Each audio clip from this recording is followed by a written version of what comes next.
Okay, well, looks like we're live and ready when you are, Madam Chair. Okay.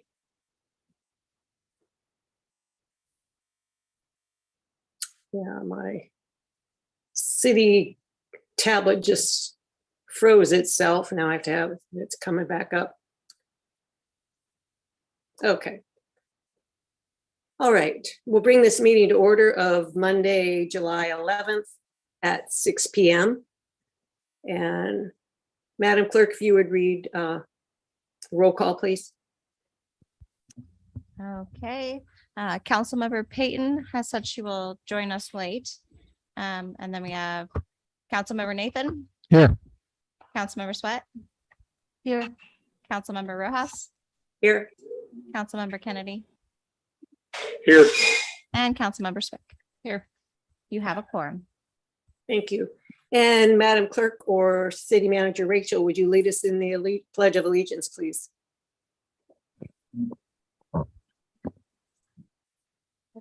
Allegiance to the flag of the United States of America and to the republic for which it stands, one nation, under God, indivisible, with liberty and justice for all. Thank you. Okay, item C, we have no excused absences. Item D, agenda approval. I'll make a motion to approve the agenda.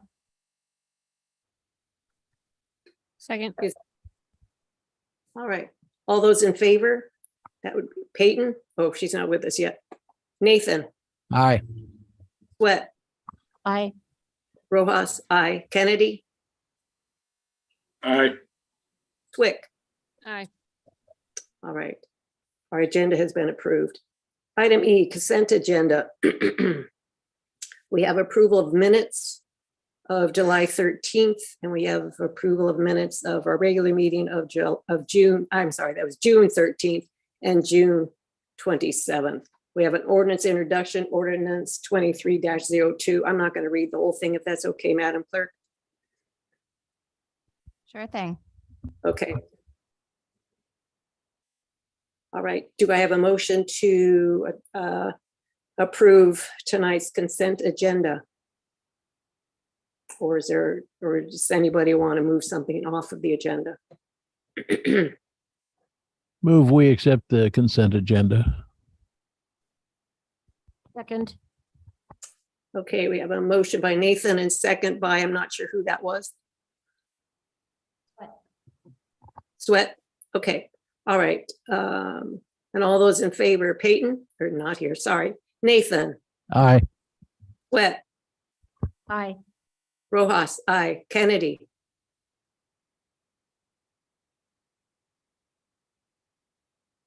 John?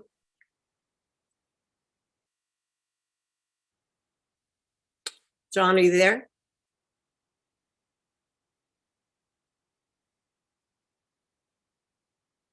Did we lose him or is he? He's muted.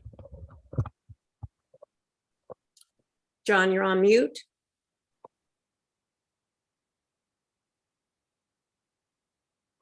We'll skip over to Sweat or Swick. Aye. Okay, motion passed. Maybe we can find where John's at.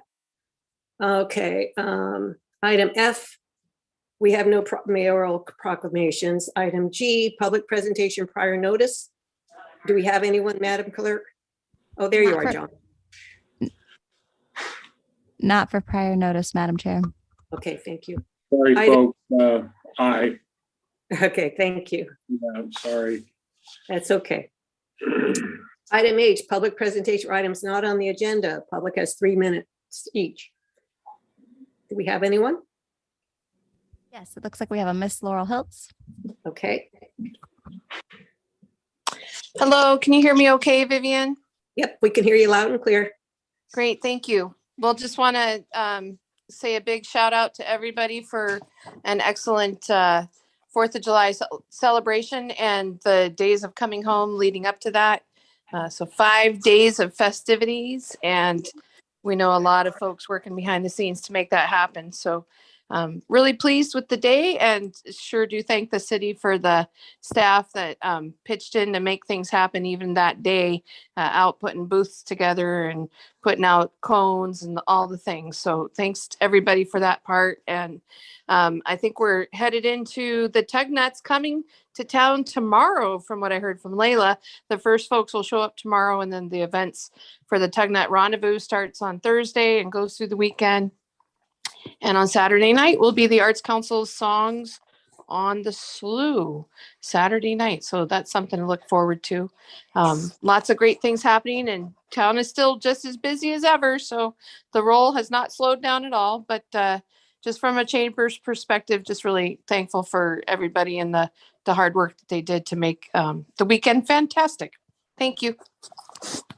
Thank you, Laurel. Do we have anyone else, Madam Clerk? I don't see any hands raised at this time. Okay, all right, go on. Item I, Committee and Advisory Board reports. Do we have any? I don't see any. None at this time, Madam Chair. Item J, Administrative Reports. I believe we don't have any at this point. Item K, Public Hearing on Ordinance 23-01, Ordinance of the City Council of the City of Seldovia, Alaska, amending Seldovia Municipal Code 12.04.020, purpose 12.04.040, management of the fund, and 12.040.050, income and distribution regarding the Seldovia Permanent Fund. And that is on page 48, and I will turn this over to presentation by staff. Thank you, Madam Chair. So before the council for introduction or for hearing is the ordinance that'll make changes to Title 12 regarding the Seldovia Permanent Fund. This has been something that the council has been working on for quite some time, and I thank Council Members Swick and Nathan for their leadership and working with me on the Seldovia Permanent Fund. So as it's outlined in the ordinance, it's a top priority for the city to work on improving the city finances, including the Seldovia Permanent Fund, and specifically the priorities stated amending Seldovia Municipal Code regarding the Permanent Fund. So the ordinance goes on to summarize that the council selected Alaska Permanent Capital Management Company to serve as the city's investment manager, and we do have Blake Phillips from APCM on if council has any questions. Council also selected to move $500,000 of the permanent fund from our AMLIP account to be invested by APCM at our custodian, Charles Schwab. So that'll be taking place. And we selected Model 5 of the permanent fund portfolio options for how APCM will manage the fund. So that'll be coming next through the resolution that council will be considering. But this ordinance in particular does a few things. It establishes the goal that the purpose shall be to preserve principal and maintain purchasing power of the fund. And then it goes on to say that there can be a portion of the permanent fund set aside that's not managed by an investment manager, that's held in a manner that it could be used for covering expenses associated with critical failure of city infrastructure, or as a source of funds to cover outstanding payments if there's budgetary shortfalls. It then goes on to outline that we do have a city investment manager and a custodian bank, and we've worked on those policies through separate legislation the past few months. It then goes over investment of the permanent fund and talks about the asset allocation guidelines, the fund level investment guidelines, and the investment vehicle guidelines. And this is language that APCM has provided the city that was reviewed and approved by our city attorney. And it goes over a few other changes, specifically each year, the distribution rate or an amount equal to the inflation rate instead of at least 10% of fund income gets reinvested into the permanent fund to influence long-term growth of the fund.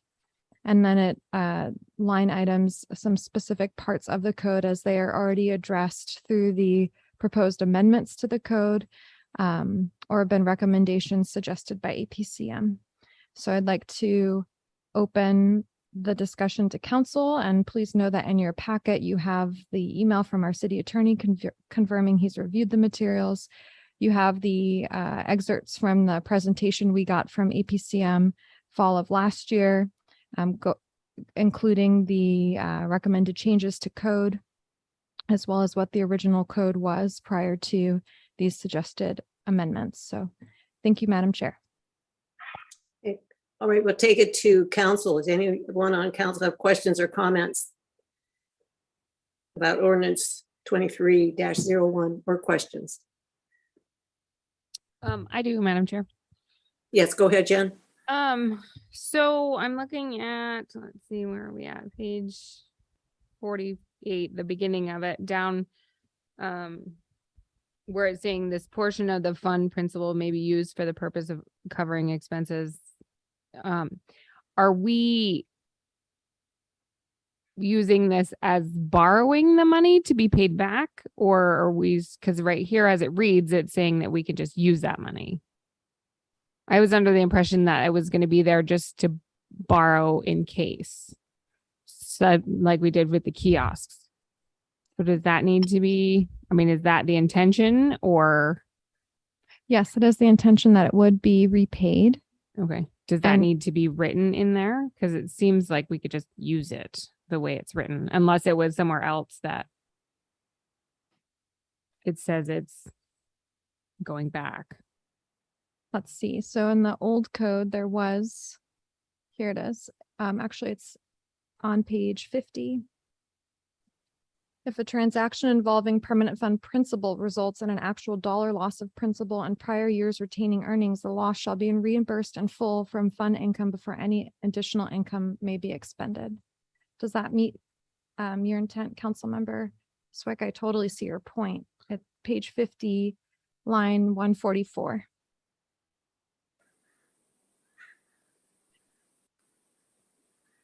Okay. Okay. I did see that and I wasn't sure if that was, okay. Because to emphasize again, specifically on page 48, line 46, it does set aside a portion of fund principal. So it does call it principal. Mhm. And then that portion of code says that if there's a loss of principal, it must be repaid. Okay. Does that Yeah, sound good? that Okay, makes sense. Okay. Thank you. you bet. One other, is there anywhere that it says that they need, council approval needs to happen before any of that money is spent? Did I miss that? I don't think you missed that. Let's see. I believe that was also an older code.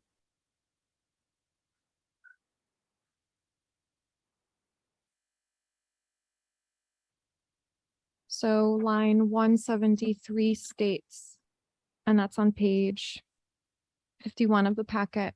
Income derived from investment of permanent fund principal, not otherwise reinvested in the permanent fund as required by city code, may be used to provide funding for capital outlays and grant matching funds as designated by the city council after consideration of public input. So that accounts for at least the income or the interest that would come off of the fund. Mhm. And then I think, here we go. And another way of addressing it too is line 105 of the same ordinance. It says investments of the permanent fund are limited to those detailed in the resolution adopted by council to set the investment policy of the permanent fund.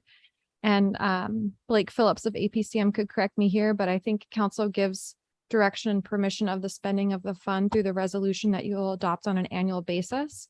And then if council wanted to change that or use the money differently in Mhm. consultation with APCM, that would also happen through separate legislation, because the money wouldn't be located in a fund where you could easily take it out. It being at Charles Schwab, it'll Right. be invested in a certain manner where APCM's job is to say, hey, if you guys would make a withdrawal, this is the impact it's going to have on the fund. Okay. Okay. Thank you. You bet.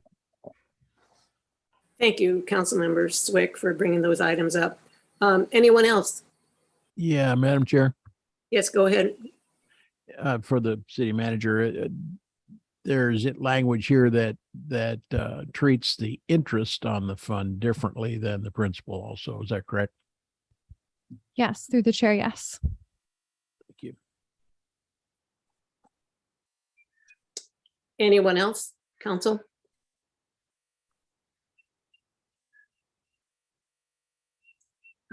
If I may. Right, so I think I'm glad to see the verbiage is our intent. And really our intent is that we have this work for us and that we don't use the money, I think is where council was at. We reserved the 40,000. But our intent really is, unless we're in some sort of dire situation, this money works for us. And having the overseers, our investors, do just what our city manager said was, if you take that money out, this is the ramifications for your actions. So looking this over, I think it really does. And I'm glad Councilmember Nathan and Swick brought up issues or questions. I think this document does a good job. The ordinance does a good job reflecting what our intent was. Thank you. Anyone else of council before we go to the public? Or any questions for, I'm sorry, who's online? It's me, John. Okay, John. You have a Hey, question? no, the questions I had were answered by Jen, and I appreciate that. So I don't have any more. I'm good with it as it stands. Okay. Okay. Anyone else? I have one more thing, Madam Yes, Chair. This was kind of a thought as I was reading through it. So I know that we set aside the piece for, or the, what are we calling it? The distribution rate is staying to roll in to make it, build it. I wonder if there's any, way to start funding the major maintenance and repair fund. Is there any way we can use some of this money to help build those funds over time? Is there a way to do this? So Is this a different issue? through the later? chair. No, it's a great question, Councilmember Swick. And I think that the council could ponder that in an upcoming year, because the goal is we want to grow our permanent fund. Right. And so we don't want to make a withdrawal or a distribution. So in their next piece of legislation, you're going to look at, it'll say, zero, we're not taking anything out. But in the future, if council feels like, okay, great, our permanent fund is at a level where we can sustain an annual percentage into operations or a major maintenance and Right. repair fund, then for sure. Okay. But I think the goal for The this down the road 10 thing. years Okay. not touching it. Let's see this thing grow with Got it. guidance and direction from APCM. Okay. Yeah, that would be great to down the line think about that, because I mean, it's kind of the same thing anyway. We're setting it aside for, grant coverage and infrastructure and things like that. And it's be nice to be able to put money into that eventually. So, okay, thanks. I totally agree. Thank you. Before we go to the public, we have a representative on the phone. Is that correct, City Manager? Is there something he would like to say to the council? Yeah, this is Blake Phillips from APCM. I am here to answer any questions you'd like. I would say that all of the questions and kind of topics of conversation you're having as you work forward to progress this code are the correct ones. When dealing with permanent fund code, it's obviously we've been at this process for several months. And so the planning of it really is essential. And setting it up correctly, really, because if you think about it, we go through changes in council and changes in staff and, God forbid, changes in investment manager. So it's very important that all of this stuff be written to be understood, but also there's some element of protecting it from ourselves. We see this with the state permanent fund where everyone wants to, just get as big of a check for them right now as they can. Or those kind of things, but realizing that that's not a sustainable process. And so, this and the resolution that you'll pass, and the resolutions will be basically the way that you go through in changing investment strategy, but then also there is that distribution line. Currently it says 0%. But the idea of that is if there were to be, down the road, something where you did want to have appropriations, we would lay out the sustainable distribution rate. And what that means is the return minus inflation protection that could be withdrawn without going into principal. So that could be basically a sustainable distribution rate into the future. And so to tie that to one of the questions regarding, helping grow a management or a maintenance fund or whatever that is, you really don't want to tie multiple goals into any investment fund. So having any kind of specific goal tied into the permanent fund is not necessarily a good idea, but an appropriation to specific funding things in the future is a good way of how it works going forward. So each, when you do reach a point where, there has grown to a point that it can have some kind of, material effect on budgetary costs, that's when you're going to be able to make that decision, what can we appropriate up to a responsible amount? So just to tie all of those together. Some of the other language in the ordinance here is just updating what is allowed to be invested in. It was and this has been common across a lot of Alaska code and communities, is very, very strict, is basically how it was laid out, with very low risk fixed income type opportunities. You had CDs and bankers acceptance rates and those type of things. With very low risk comes a very low return as well. And the permanent fund has that capacity to take on that more risk. And so the way we've updated the language, and then with the resolution you'll also have to pass, it still provides very strong guidelines and constraints, but allows you to have the flexibility to, put in those strategies that are going to enable to, both lower and increase the risk in hopes of the higher return levels. But there are still significant constraints in place, and that's what some of the other language that's not in relation to kind of operationally how it works. Those are some of the other changes that are in there. Thank you, Blake. Council, after hearing Blake, do you have any questions for Blake before we go to the public? George, look like you're doing something there. Okay, how about now? I can hear you. All Go ahead, right, George. Sorry about that. Blake, could you give us just a broad stroke picture of a general assessment of the fund and this type of investment, looking at the economy today? When we started first talking about this, it was a much different world. Of course, we're just talking ballpark here, but how are things going in broad terms here in comparison to where we were at the beginning of this conversation? Well, I will say that assuming that this ordinance passes and the resolution passes, with 2020 hindsight, I would be much happier to be starting the investment here than when we started the conversation, because you'll be having missed out on the worst start to the year for kind of multi-asset portfolio. And this is just like a 60-40 portfolio, 60% stocks, 40% bonds is a very standard way of looking at it. I think the worst in 52 years. So that is actually behind us. The reason that was so bad is that we had the stock market had a very rough start to the year. But the thing that was probably more unique was that bonds had a very rough start to the year. And that was because we were increasing interest rates quickly.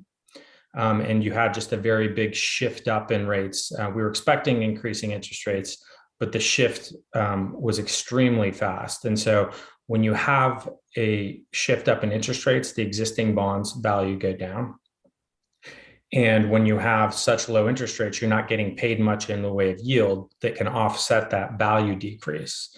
So you kind of have this double whammy of getting both hit in the stock market and in the bond market, which is usually kind of non-correlated. And so when stocks go down, you typically get an offset with your bond portfolio. This was one of the only periods that this has happened in about 40 years. And so now where we are at is the stock market is reset lower. So valuation levels are much closer to their long-term averages, and interest rates have also increased. So we're not in this position that we expect interest rates to increase, but we don't expect the kind of returns we saw from the bond market to continue. So we expect better returns from the bond market. And, we come up with new forward-looking estimates at the beginning of every year, but I can confidently say our estimates for returns from all of the global stock markets are going to be moving higher based on where we're sitting here today. So I think overall, you have those two elements from just the financial markets looking forward. I think there's going to be some pretty big unknowns still that we have in inflation and whether the Fed with these increasing interest rates is going to get it under control. Obviously, we have the situation in the Ukraine, which is going to continue to be a very big issue because it's perpetuating further inflation and supply chain problems. So we still have some issues. That being said, the economy is still incredibly strong. I think so that return that I said on the multi-asset portfolio being the worst in about 52 years, well, we're at the lowest unemployment we're at in about 52 years as well. So the economy is still very strong. Corporate balance sheets are still very strong. We're likely going to have a negative GDP print this year, but we still expect economic growth to keep going up despite the central bank really increasing interest rates and trying to actively slow that growth. You've probably heard a lot of talk of recession, whether we're in one now, whether it's coming. We think that it's probably sometime next year that we could have some kind of shallow recession. But that's not by any means. It's really important to, when you hear recession, not think of the financial crisis, because that was not a recession. Recession's just that's the brakes on that economic growth. So everything is pretty healthy from a corporate standpoint, and the consumers are still very healthy. Unemployment's still very low. So I think the outlook is there's not a lot of real huge risks that we're looking at going forward, other than the fact that the global central banks really need to withdraw all this liquidity that they pumped in to face COVID over the last several years. And anytime you kind of take away some of that liquidity, you face a bit of a headwind. But the underlying economic reality is still very healthy. And so I think that's we're going to be in a volatile environment, but that's where you have the benefit with a long-term portfolio like the permanent fund to be able to kind of take on some of that volatility, because you're not going to be withdrawing, big chunks of this fund anytime soon. And so when you take on that risk, you're rewarded by higher returns in the long term. I just been seeing numbers in the news of the economy going backwards. We're a minus 1.5 for the last quarter, and the gurus are pointing to another minus number for the next quarter, and that 2 quarters in a row of negative growth sounds like a recession. But you're saying that not to worry about this? I will never say not to worry about things, but you can go ahead. I will fully take that on for you if you want, because we try to worry about everything over here, or look into everything. But there is a thing where the common conception is that 2 quarters of negative growth in a row is a recession, but that's not technically the case, and it has to do with a bunch of arcane things that the National Economic Review Board classify them at. But we do think, we don't think that we're in a recession. We don't think that they're likely to declare this a recession as of yet. We do think that there is a decent probability that there could be a recession, but having a recession does not necessarily mean negative market returns. In fact, by the time you usually declare a recession, it's usually near the end of any kind of negative return environment. Because the markets are, try to be forward looking, not that they do a great job all the time. So we've experienced a drawback big enough to where we're back at, 25-year average valuation levels and still experiencing.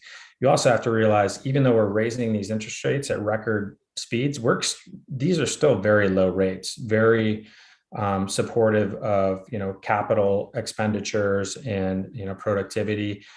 One of these days, we're going to have a lot of infrastructure money flowing through.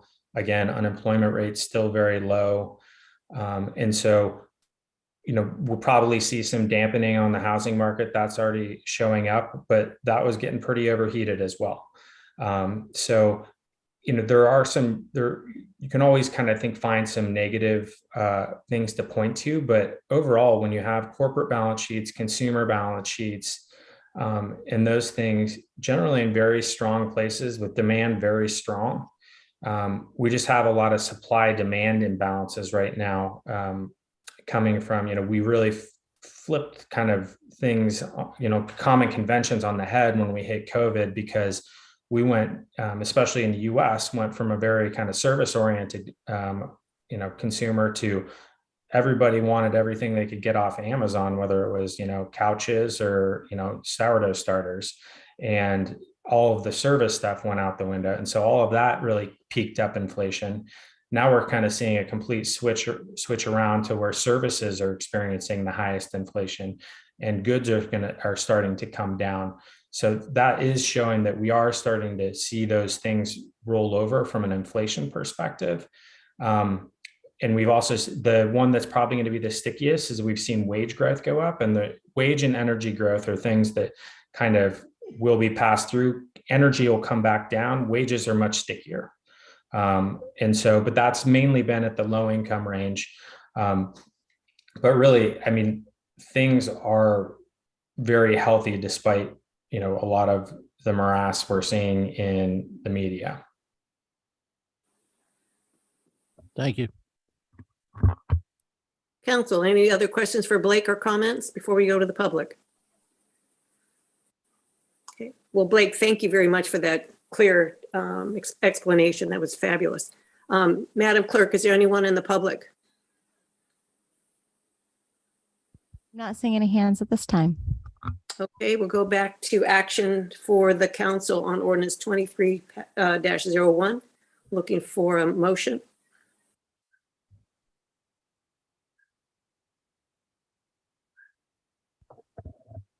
I move to accept ordinance 23-01. Second.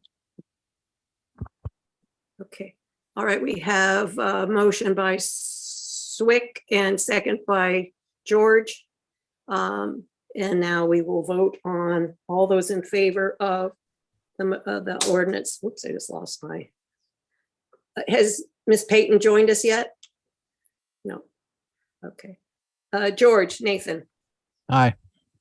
Sweat, Aye. Rojas, aye. Kennedy, Aye. Swick. Aye. Motion passed. Ordinance 23-01. Moving on to K2, Resolution 23-01. Resolution of the City Council of the City of Soldovia, Alaska pertaining to the investment allocations of the authorized investments of sustainable distribution of and the appropriate performance benchmarks of the Soldovia Permanent Fund as set in the asset allocation plan for fiscal year 2023. That's on page 59, and I'll turn this over to City Manager.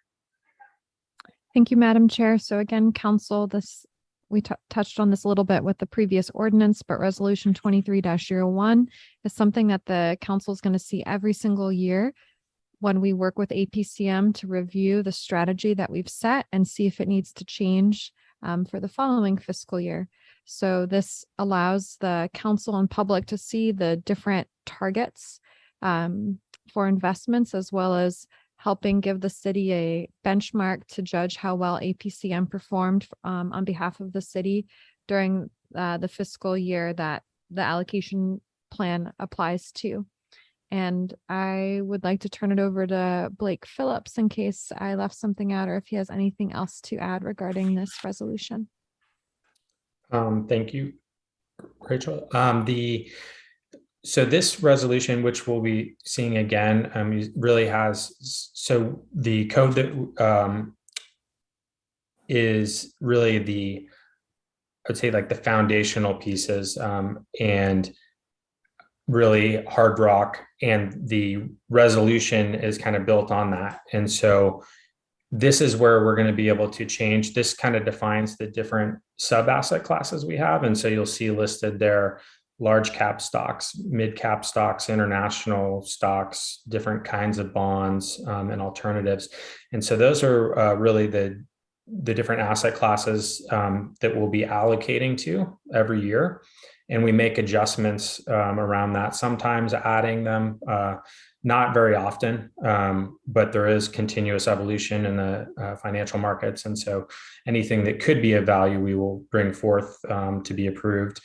But you'll also see on that table, which this is important, is so we have that target value. And that's the plan is designed to meet the return goal of that strategic benchmark, but we have the ability to use our discretion around that.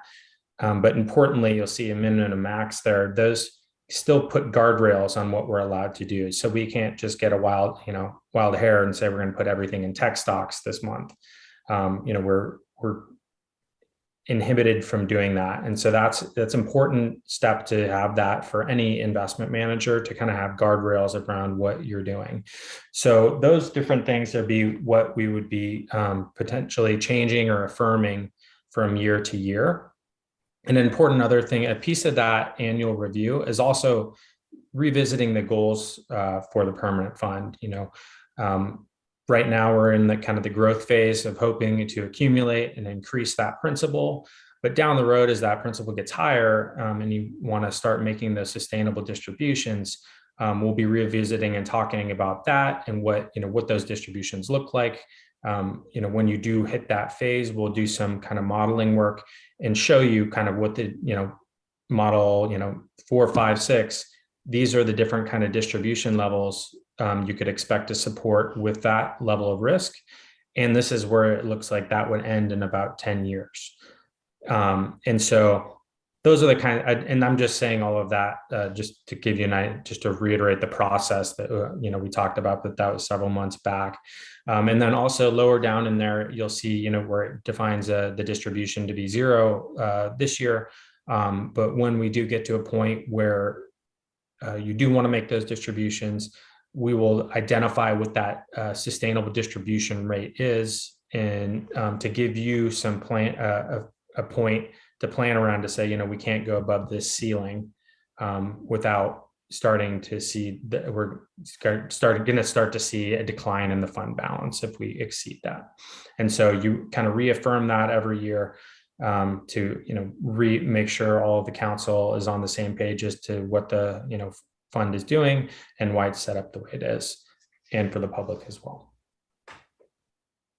Thank you, Blake. Council members, you have any questions, comments about this resolution?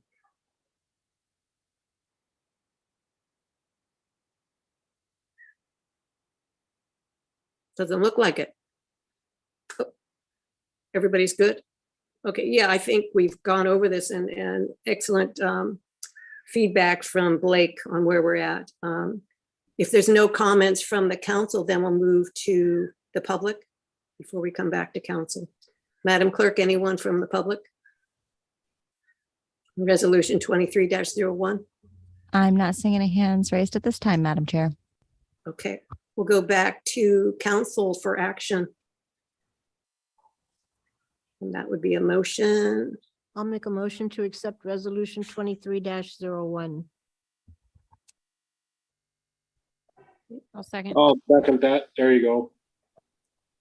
Okay, we have a Swick. motion by Sweat, second by Kennedy. Is that correct?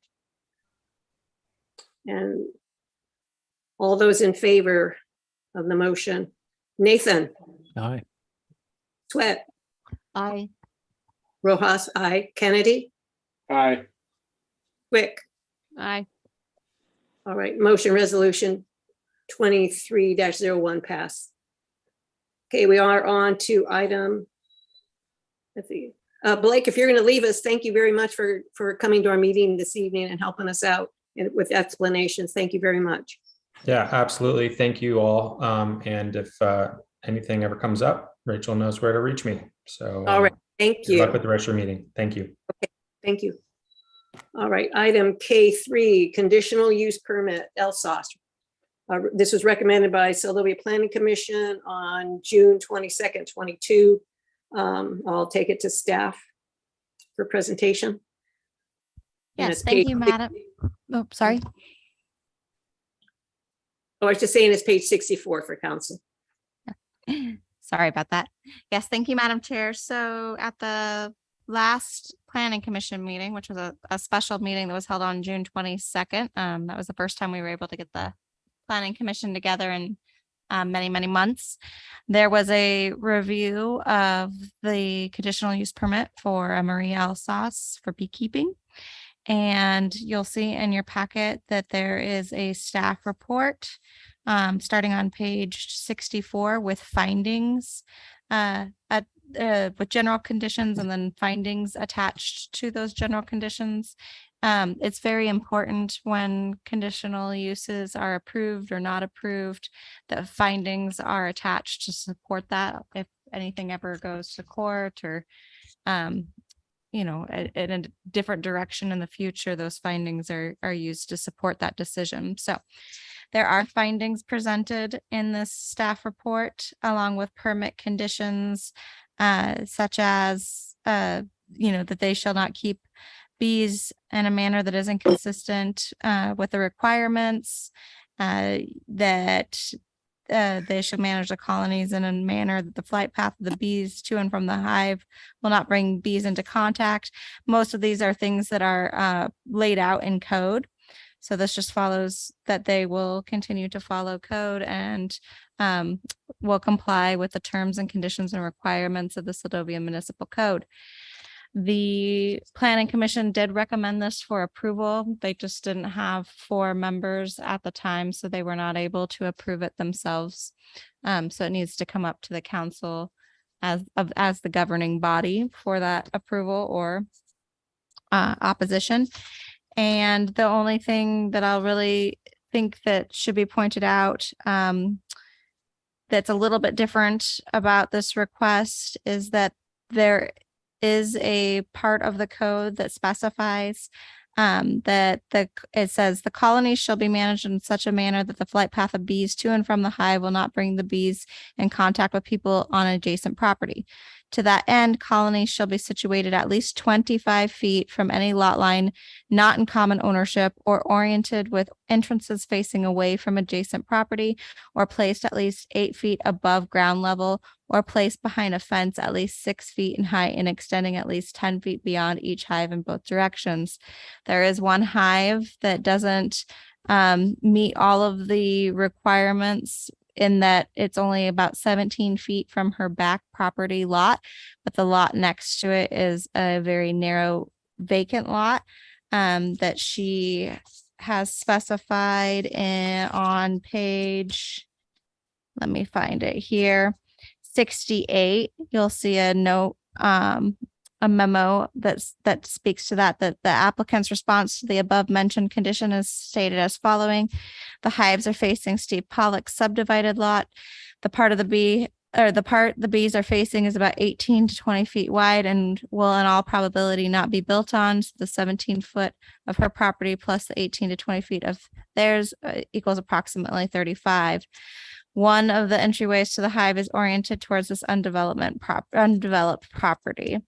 Additionally, the applicant states the bees will be surrounded by an electric fence, and they are.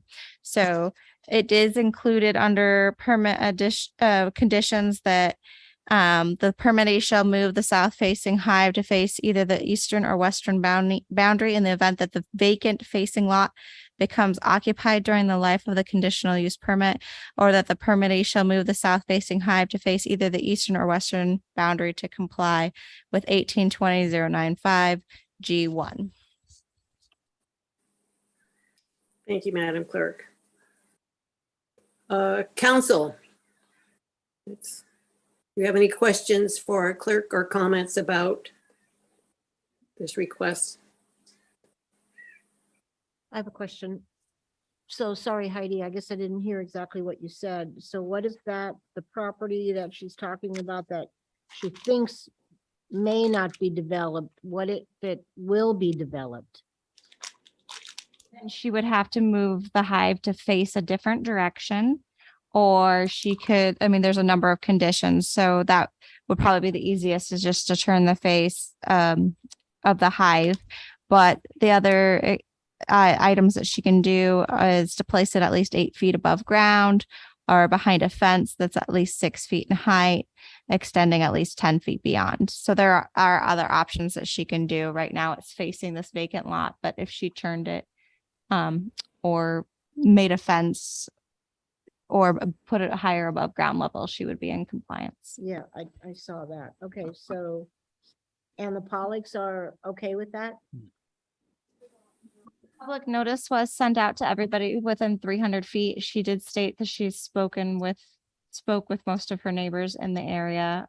We did receive a public comment back from one neighbor in non-objection of the hives of the use, and that is on page 84. But I haven't heard anything personally from the neighboring lot. Mr. Kennedy, Councilman Kennedy, do you have something to say? Yeah, and I just had one quick question. How many hives are involved? But she's asking for permission for 2. According to the code, she can have up to 4 if a conditional use permit is granted because of her lot size. It depends on lot size, and her lot does allow for 4, but she's only asking for 2. I apologize for the question. I just was curious. Thank you. Anyone else in council have a question or comment?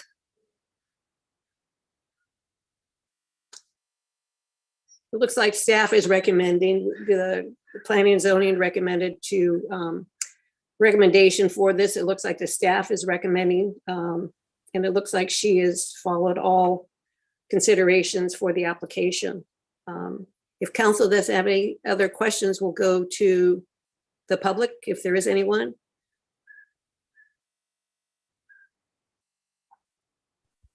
I'm not seeing any hands raised at this time, Madam Chair. Okay, we'll go back to council then for action.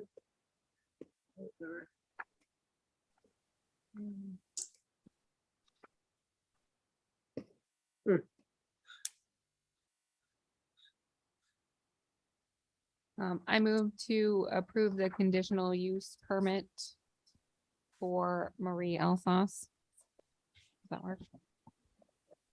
I second it. Okay, we have a motion to accept the conditional use permit. Madam Chair, Yes, could I ask that the attached findings be included from the staff report?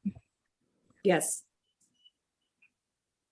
Jen, if you could add that to your motion, or was it Jen or Yeah. okay, And what? Approve the conditional use with the attached findings Staff report. from the staff report. thank you. And that was seconded by Sweat, is that correct?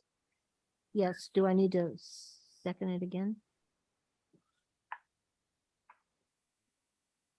I don't.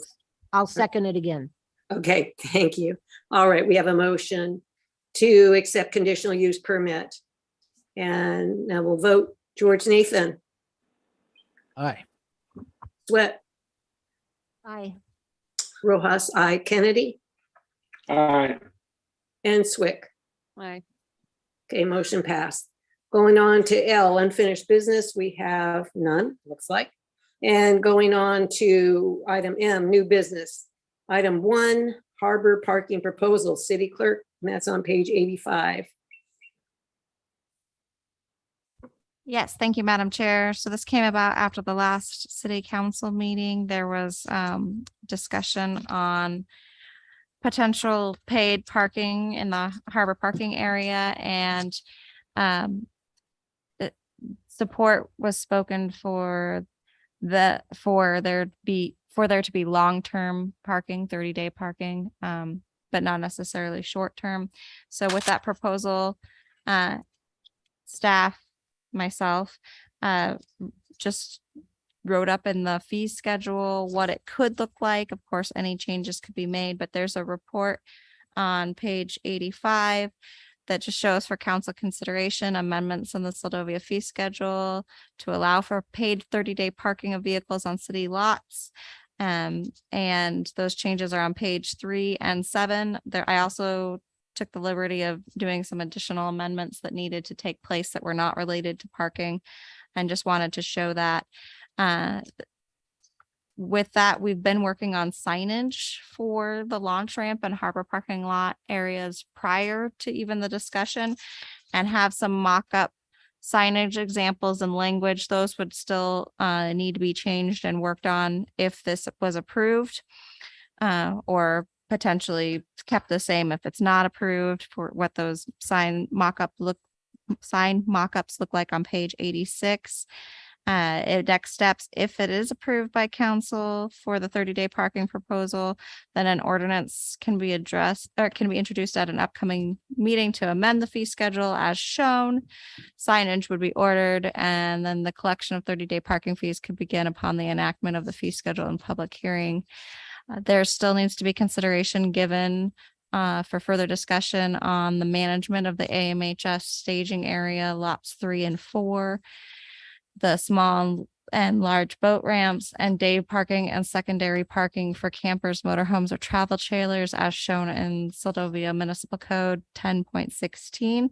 But that's a bigger discussion that can happen at a later point. This is just really the focus was 30-day parking for the fee schedule. So if you turn to at page 91, you'll see harbor parking fees and bold underlined for a draft amendment that would happen to the fee schedule if approved.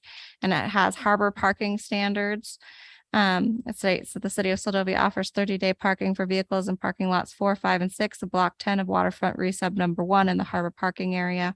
So that's from the oil between the oil shed and the Seldovia Gateway Pavilion.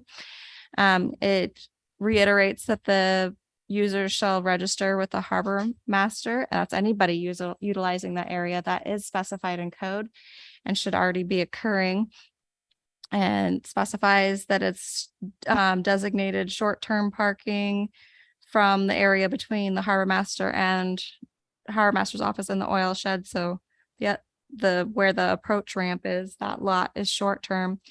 No overnight parking. This is all in code here of camper, motorhome, or travel trailer parking.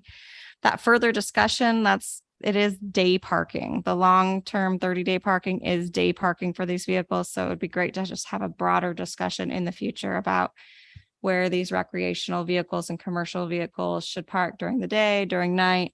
But that, like I said, that might be something for the future. The one thing that's not in code that was included was number 4. Harbor parking is included at no cost for harbor customers who pay mortgage during the time the vehicle is parked. Vehicle registration is required for all vehicles. That just came out of the discussion at the last meeting, that harbor mortgage customers are already paying for use of the harbor, and that the last 2 are in code, that the city reserves the right to refuse parking in the long-term parking area and 30-day parking area if registration and fees are not kept current, and the city assumes no liability for loss or damage to the vehicles or trailers parked in the area. I took the liberty of just writing in the fee as the same structure, not to convolute things, but the same structure as we already charge for boat storage. So same price for a boat storage of somebody who had an annual $161 per month. If it would be, I've thought that would be the easiest way for the harbor master and staff to take on another service to manage, is that they, at the end of every month, they do a check for who's in the boatyard, who's on the lots at the boat ramps, in the parking lot. Those 30-day users are then charged for another month. Of course, these guys are a little bit different because they should be checking in with her anyways, well, so should the people at the boatyard. So hopefully having that same system would help make it a smooth process. But of course, it's all up to discussion. Page 7 of the fee schedule, which is page 95, has the second set of amendments, and this was a little bit simpler. It just included under the please note that vehicles, tents, and other non-boat storage must be approved by the city manager. Boat storage area includes vehicles, boats, trailers, and stored parking areas. So this opens up the storage yard to allow vehicles for long-term parking. And as you can see below it, it includes the lots on the city or any of the city lots anywhere, but really on, any of the city lots on Main Street. So the lot next to the main boat ramp, which is the Church Beach, the lot next to the small boat harbor launch ramp, lots 1, 2, 3, and 4, block 2, lots 3, 4, 5, and 6, block 3. Those are the boat ramps. The boat storage areas. And then under standards, it does specify again that persons utilizing city storage lots for 30-day vehicle parking or long-term parking shall register with the city manager or harbor master prior to parking. And then I thought it would be great just to include that the city assumes no liability for loss or damage to vehicles or trailers parked in any parking area. And then the fee stays the same regardless if they're at the boat ramp, at their harbor parking, or at the small boat yard. And that's the proposal. Thank you, Madam Clerk. I think this, if I may, I think this is a good start, and I'm actually a little bit concerned. I still have my short-term parking in my mind, but I think this is taking care of the concerns that a lot of residents had, and that was that we do provide free 48-hour parking. That's in the paved area next to the Harbor Masters. We also now have taken care of those people who have moorage. They get free parking. So we've eliminated that question that we had about who's paying and who's not paying and what we're doing for short term. But I think we still have the question of commuter traffic. So somebody who comes and parks their vehicle for 4 or 5 days and use it for their own private parking lot because they went on the ferry or whatever they're doing, they still are not being accounted for. And I think we've got a perfect scenario right now to deal with it. If we follow our ordinances, which we haven't been up to this point, where people need to report into the city, the harbor master, and say, I'm going to park my vehicle over here for 5 days, 2 weeks, a month, and I'll be back, and they register. So everybody's supposed to do that. So if somebody comes over and parks their rig and they're going to be gone for a week, they're supposed to, no matter if they're gone for X amount of time, they're supposed to go and tell the harbor master they're going to be out of town. And at that point, she or he can easily take payment for that. So I really would like the council to consider taking that commuter traffic and its lost revenue that now we have a system, if we follow it, we have a system in place to make people accountable for using for their own parking. And we've also taken into consideration for people who are already paying for a moorage, won't have to pay for parking. And those people who are just running to Homer to get groceries or running to Homer to go to the doctors and coming back within a day or two. So I would like council to really consider that this is a very doable situation that we could add into this ordinance or this discussion. And I think the staff are putting this together. Okay, after I had my little spiel, I'll open it up to council, please. Anyone from council have a comment? Madam Chair, George, yes, go ahead, Councilman Nathan. I like your addendums to this. I think that's all good ideas. But it should be fairly easy to get the word out as to what's required, and registering with the harbor master shouldn't be an undue burden on anybody that's got to run back and forth to Homer. Thank you, Councilman Nathan. Anyone else? Yeah, Madam Chair. Yes. Yeah, I've been vacillating with this back and forth business a lot about the short term versus long term. But I think I agree with you now. I think we need to just kind of hit everybody that we can. We've made a lot of good strides here with this. You guys putting this together is really good. And I think giving those folks that have pay for mortgage, you know, they get the free parking, and having specific areas for this, that, and the other. I think we're on the right track with all that. Now, the question I have, though, is if we implement all this, then who is going to be monitoring it?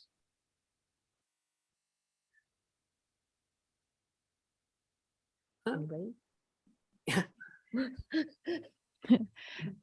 Madam Chair, may I? Yeah. Yes, you bet. So through the chair, Councilmember Sweat, that's a great question. I think it'll be a tag team effort between the Soldovia Police Chief, the Harbor Master, and administration. So I really like the city clerk's suggestion for when we do this, that at the end of the month, we go through, or at the start of the month, go through and just look to see who's there.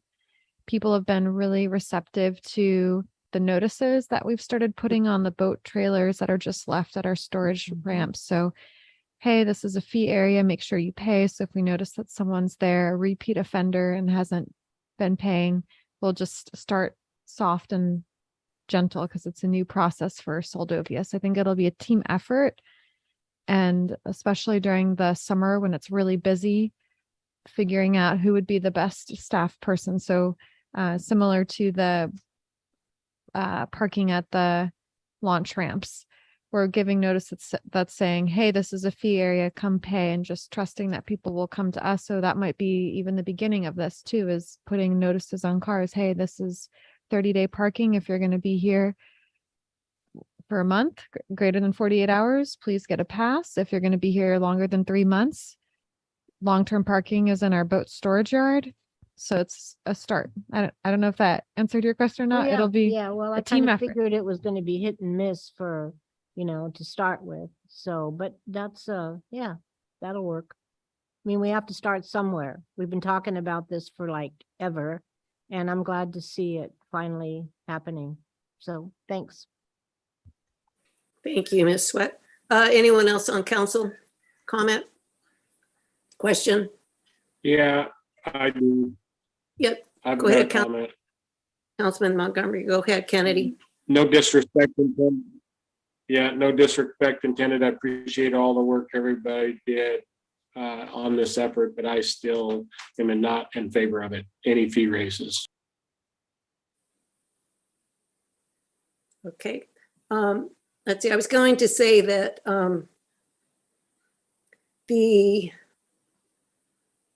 daily rate I was going to just say that, you know, people really respond pretty well with, you know, little notices on their windshield, just like they do when you put the sign on there, please move your car for the 4th of July celebration. People will move out of the way and they'll read it. So we need to be very clear as to what we're saying. And I just, again, I'm singing to the choir when I say it again and again. I know lost revenue, and we have a process in place now to collect where people who out the road who would love to help Soldovia out, and they park for a week or 2 weeks. And gosh, you know, I think a lot of people would like to help and support Soldovia. And by paying $5 a day or whatever, I mean, you have to do it in Homer, you have to do it wherever you're at. And we have something in place. But that's what I'm talking about, is in addition to what the city has already set up. So Councilman Kennedy, I wasn't sure if you were totally against any parking fees for any of the lots. I wasn't sure, or if it was just the daily, what I brought up. I wasn't clear. Yeah, I'm sorry. I'm against these entirely. I just think there's other things we could do to raise that money besides hitting either the residents in town or out of town here. I just think there's other ways.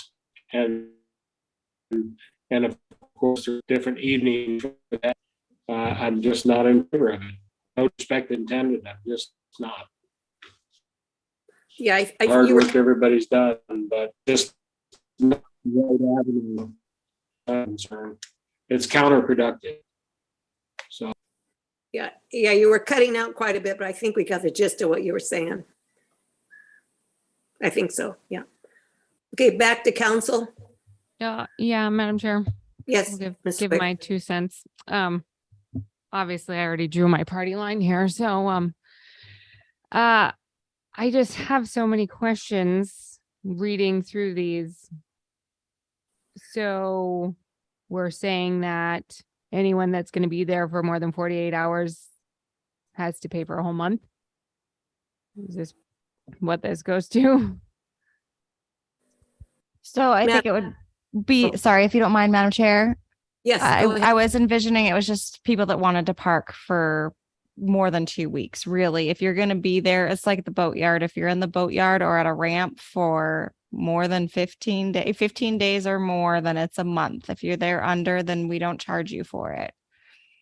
So really there's a loophole then. There's 2 weeks you can be in there. Yep, that's the way we operate now. Right. So I see that problem. I also see, I mean, if you're going to do this, I think it is a very good idea to give free parking to those who pay mortgages, but then it turns into these people drive more than one car. Where do you draw the line there on what car they can park there for free?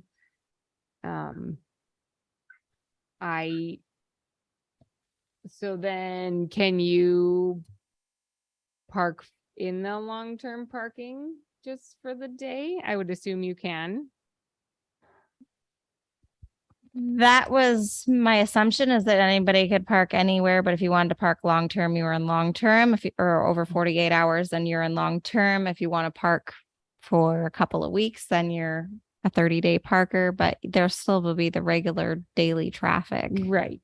Okay. And for the question on more than one car, slips are designated by vessel. Not that we'd have designated parking spaces, but you would have a designated vehicle that's your vehicle. Right. Well, I'm just saying, for instance, Alvin could drive his truck, or he could be hauling pots and drive the Dodge. They're both for the LRS. So I don't, if for the one slip, you're gonna hear from them for sure on that.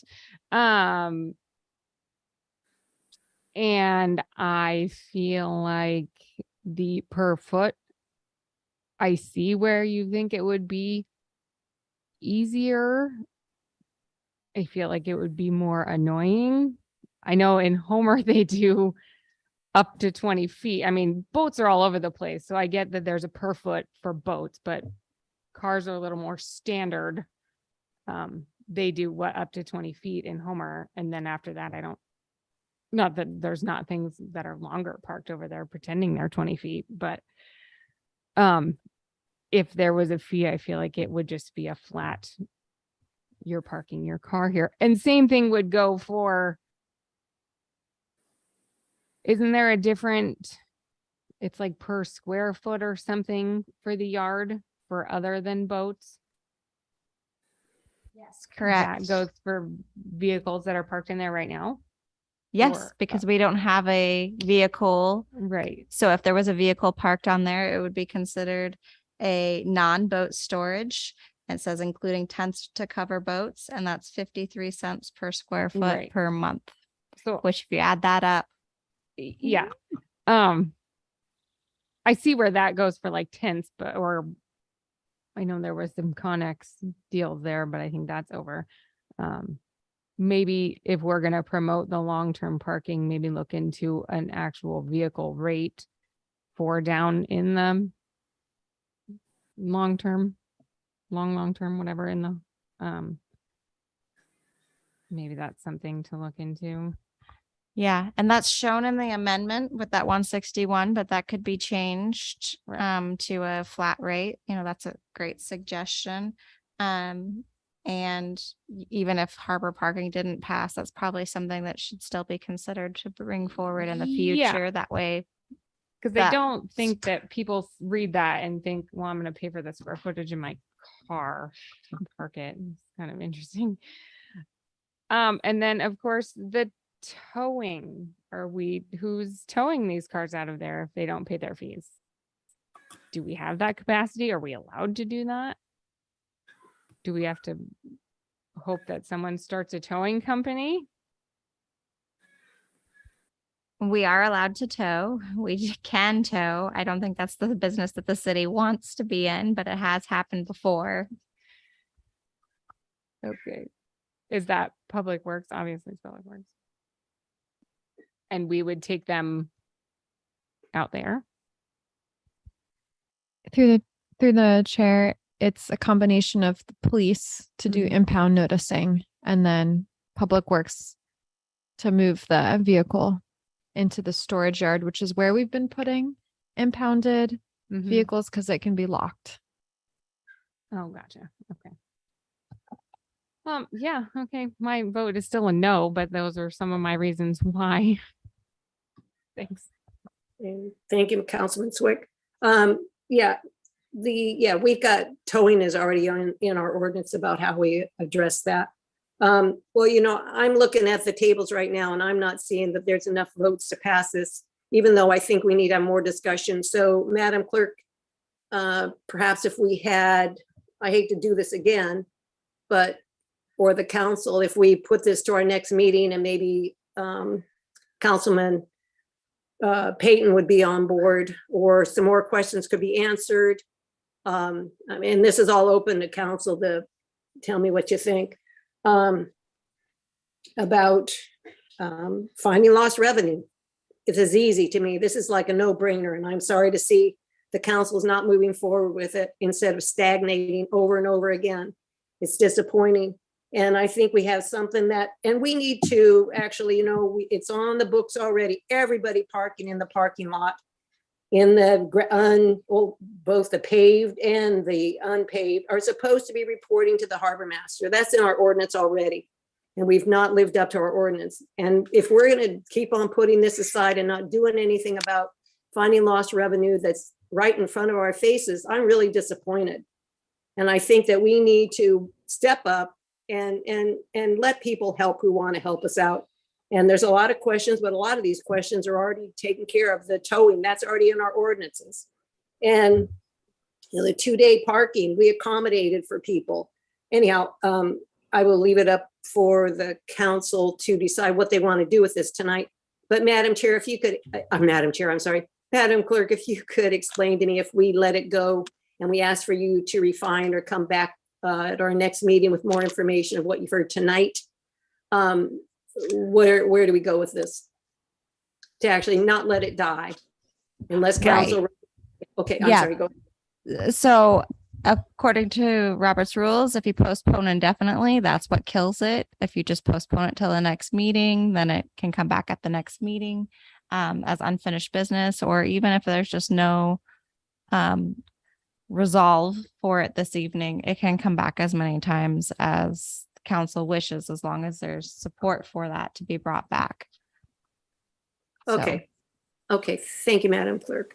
So my personal view is I'd like to hear from Council Member Peyton, but I'll put it back onto council. Where are we? I have a- Chair.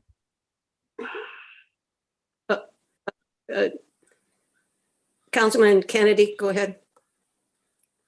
Yeah, I have a question that arose, amongst Jen Swick's comments, and it's for the clerk. Just in the instance of the carport, the large covered carport for the old Seldovia fishing charter boat, does he pay 2 fees there, Brent? Does he pay 2 fees? One for the square footage of the covered storage, and then also for the boat for that space? I'm sorry, Council Member Kennedy. I don't think I can talk about the specifics of customer accounts, but people in the boat storage yard do pay for either their vessels storage or for a non-boat storage, and that is by the per square foot.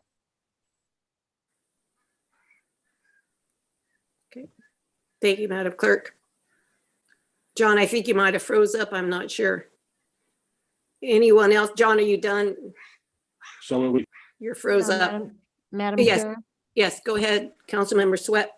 yeah, he looks like he's froze. Okay, go ahead. I can hear you folks fine. Okay, are you back? Okay. John, did that answer your question?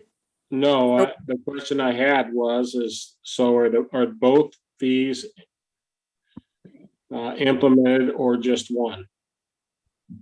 So I don't think I can speak to the specifics of a customer's account, but customers in the boat storage yard do either pay for the length of their vessel or their trailers. So it's the trailer if it's in there, or the vessel itself by square or by foot, and any non-boat storage, so tents and such that cover boats, or just tents in general, connexes, are by the square foot. So anybody using that area, that's how they're charged. Okay, I again, just to reiterate, what I said, I just see more problems with the small amount of money, and I think there's larger or bigger avenues that we could make a lot more money without continually taxing the locals here out of existence. So with that, that's really all I have. Madam Chair. Actually, Councilmember Sweat, she was next. Then I'll get to you, George. Okay. Okay, I guess we do have to remember that a city does run on a certain amount of fees that they charge for services that we provide. All cities do it, and I think we need to just remember that. On that note, Heidi, what do you need to postpone this to move it to the next meeting? Well, it's not legislation, so it's up to council if you guys just want to make a motion to postpone it so that it's set on the next agenda. Or if you just want to take no action, then it can be put on the next agenda if somebody desires it to be, or on a future agenda. It's up to you guys. It gives it flexibility. But if you just want to set the date and postpone until the next meeting, that would be the motion. Well, I'd like to make a motion then to postpone it to the next meeting, because we're Bobby, obviously. Bobby, if you would just hold on a minute, Councilmember Nathan needed to speak before that, but I appreciate your motion. Okay. Councilmember Nathan? Yeah, I just kind of wanted to reiterate what's been said. If I understand you correct, Heidi, people in the long-term boat yard are paying for either a storage area by the square foot or the boat that's in that, not both. Is that correct?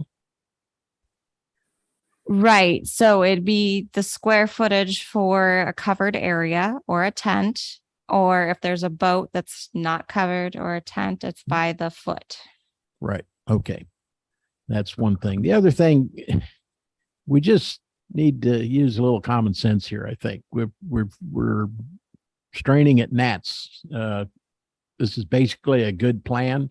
Again, the city has been providing these services for a long time for free, and that, as Councilman Sweat said, is not really the way it's supposed to be. We're trying to bring ourselves into the 21st century. Nobody likes to pay more fees, but again, we're in a position where we need to impose these fees. And as long as it's imposed fairly and spread the burden over everybody, then I think we're going to be all right. And I'll defer to Bobby in her motion. And Madam Chair, if I may, just for a point of order, we still have not gone to the public. Yes, thank you for reminding me. Okay, if council has nothing more to say on this topic, then we'll go to the public. And Madam Clerk, do we have anyone from the public who would wish to speak on this? We do. We have a Miss Laurel Hills. Thank you. If you can hear me okay? Yes, we can. Great, thank you. So the last time this was discussed, I know that my public comment included a request that there be actual data about who is parking in the parking lots, and as a demonstration from the city government of knowledge of who those, what that use actually is, because a lot of generalizations are being used in the decision making. And so because of those generalizations and observations, I personally decided to pay close attention to what use of the parking lots were taking place there at the Harbor Day and the 30-day parking, especially as we led up to the 4th of July closure of those lots. And so I took the time to walk through those lots, taking a look at the vehicles that are parked there, and observed for many days 6 vehicles that were still there with flyers on. After Layla had distributed the flyers, I think there was almost a 10-day lead on those flyers. And vehicles that just sat there, you could tell that nobody had even opened the doors, dust was on them. And so those were long-term parked where people weren't using them at all.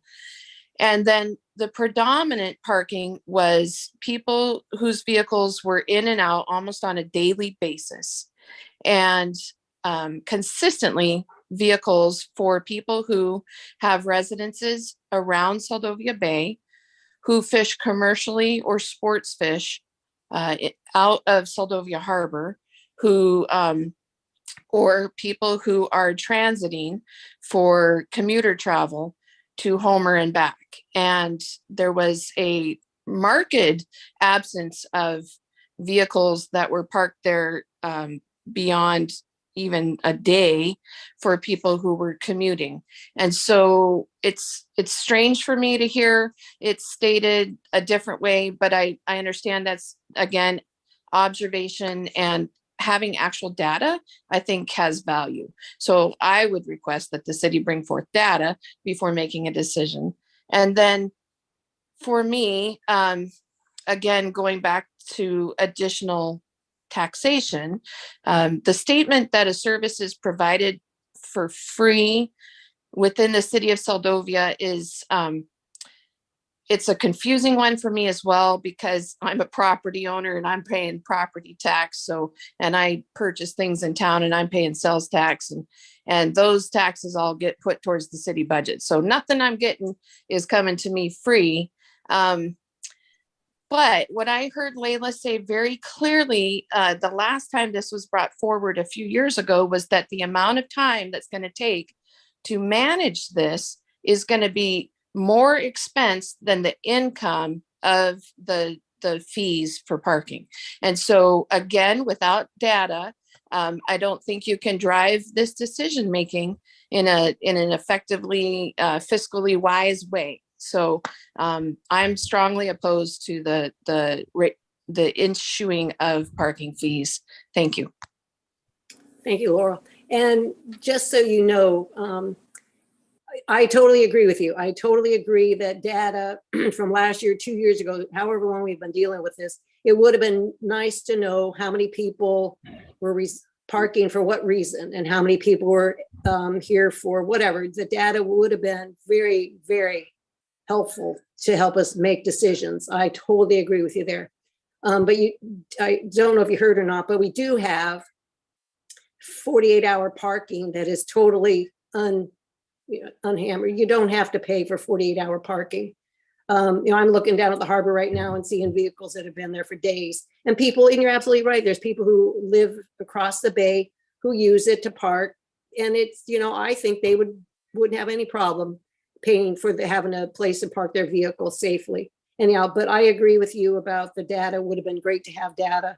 But thank you for your comments. Do we have anyone else, Madam Clerk? I'm not seeing any more hands raised at this time. Okay, I'll take it back to council. I got one more thing before we go to a motion. You bet, George.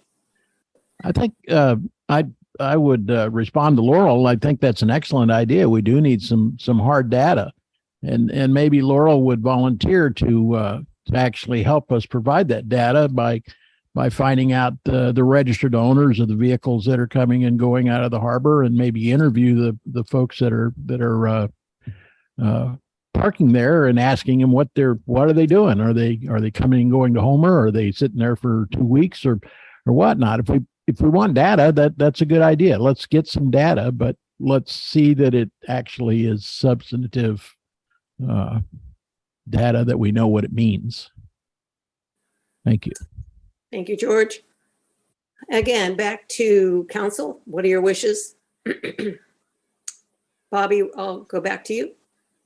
Yeah, I have a quick question. Didn't Layla provide us with that data at one point Um, somewhere? Madam Clerk, do you want to touch on that, or I can, what I remember? Do you remember? Madam Clerk, do you? Through the chair, Councilmember Sweat. So staff did collect data last year. I think it was June, July, August, and Yeah. September. Okay. And we presented council with short-term parking and long-term parking, but it was just the numbers. Like we did a daily count Oh, okay. of each day to give us an average of how many vehicles you could expect to find per month that were using those lots. But we didn't talk to people about, you know, how they were using the parking and that kind of thing. But there is data that was presented from last year. Okay, and so what kind of data are we talking about getting now? I think if I may, I think the comment Councilmember Nathan was referring to, that if Laura would wanted to, I think what would be information for the data collection would be who is parking there, what are their reasons for parking there. So we have data where we have, we've got 20% are commuters, 30% are fishermen, 10% are recreational users, 35% live across the bay. I think that's the kind of the information to direct us. I think that's what I think Laura was referring to. But that's that's all. Well, okay, because obviously we're not going to get anywhere here tonight. So I'm going to make a motion that we postpone this for the next meeting and possibly get some data to reflect whatever cars are parked there and why they're parked there. If Laurel would be willing to do that, that would be wonderful. If she is not, then who's going to be doing that? Because it's not going to be me. I have a question. Is there a or motion there? comment. Well, Oh, this is hold all on a wrapped together in one. Oh, I think there's- and with, excuse me, Vivian, with the same No. motion, I'd like to also, if we postpone it, then see whoever's got these ideas about raising more revenue another way, then I'd like to hear about that also.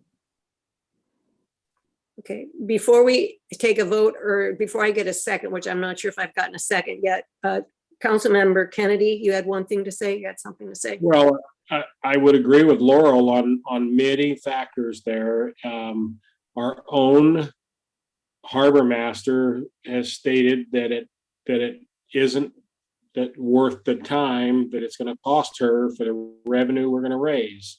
So that being said, I think maybe some input with Laurel and maybe a set down discussion on what avenues we look at to do a rate study.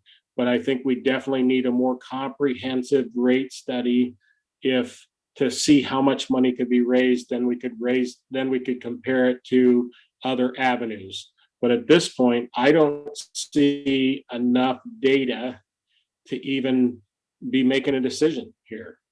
And so, I think we need to know, like you said, what everybody's using the harbor for and what that rate of return would be for us. If I may.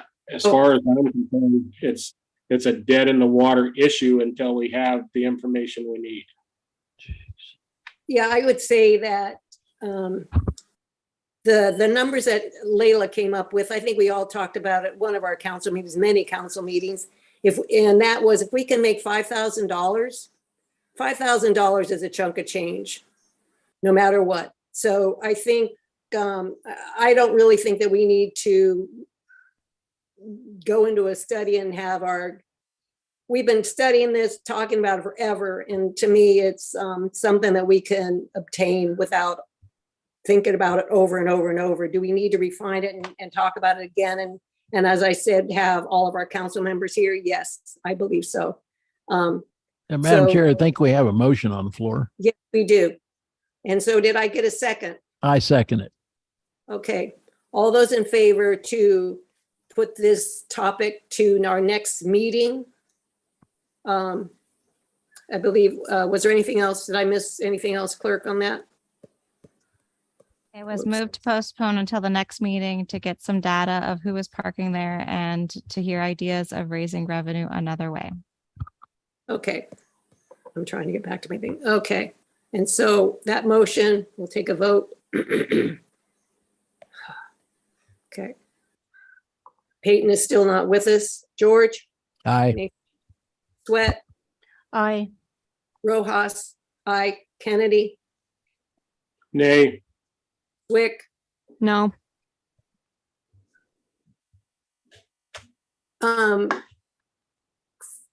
Clerk, or Madam Clerk, by putting, we just voted just to put it on, postponing it until next meeting.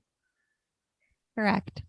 Right. So having 3 votes yay and 2 nay.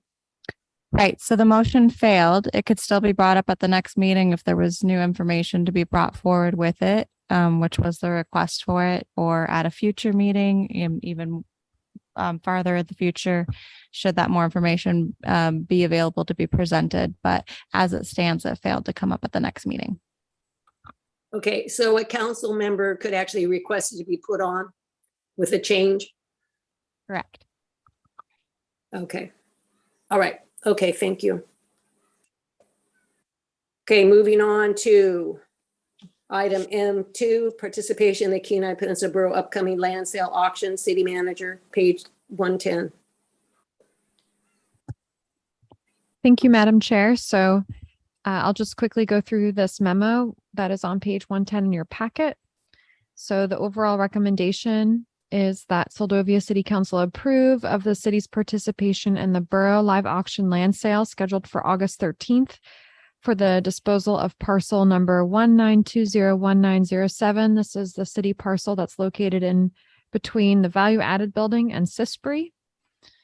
The land use management plan identifies this parcel as consideration for disposal.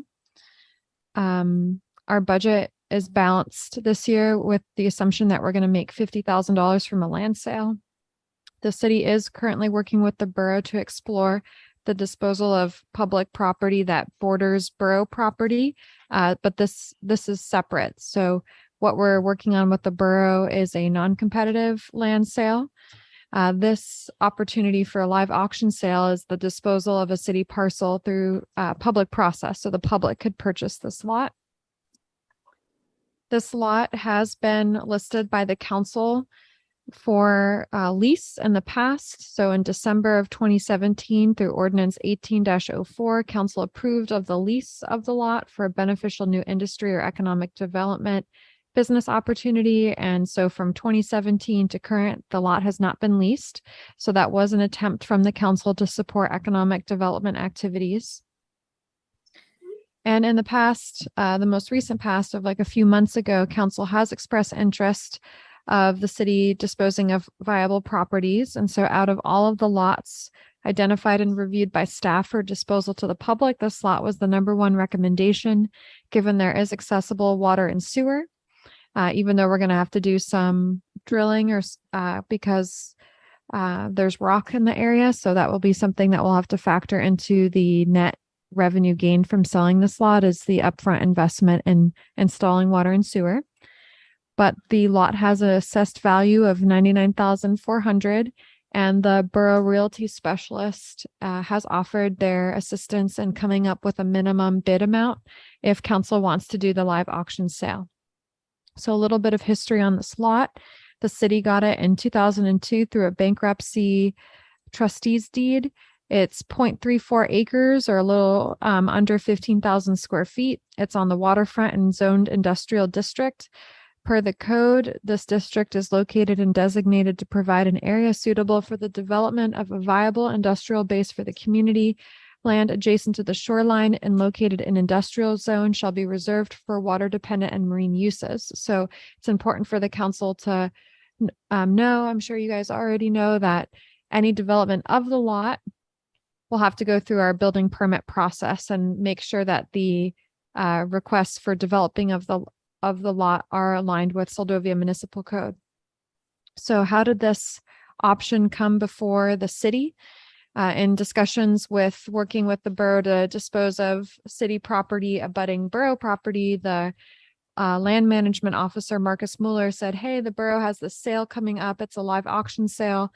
If the city does want to dispose of properties, this would be a great avenue to gain a lot of exposure for selling of the lot, since it wouldn't be just for Seldovia residents, it's residents across the Kenai Peninsula Borough and Alaska or wherever that are looking to purchase land. So it would be a great time to get more exposure for the lot while minimizing the city's admin time, because to do a sealed competitive bid sale for this lot will require developing documents, figuring out title closing procedures, working with an appraiser, and a lot more. So attached to this memo is the breakdown or the web page for the borough's live auction sale for reference. In terms of fiscal review or fees, there is a $1,400 fee to add the lot to the auctioneer sale. And then if the council wanted to additionally survey the lot to mark the corners, that would be $1,250.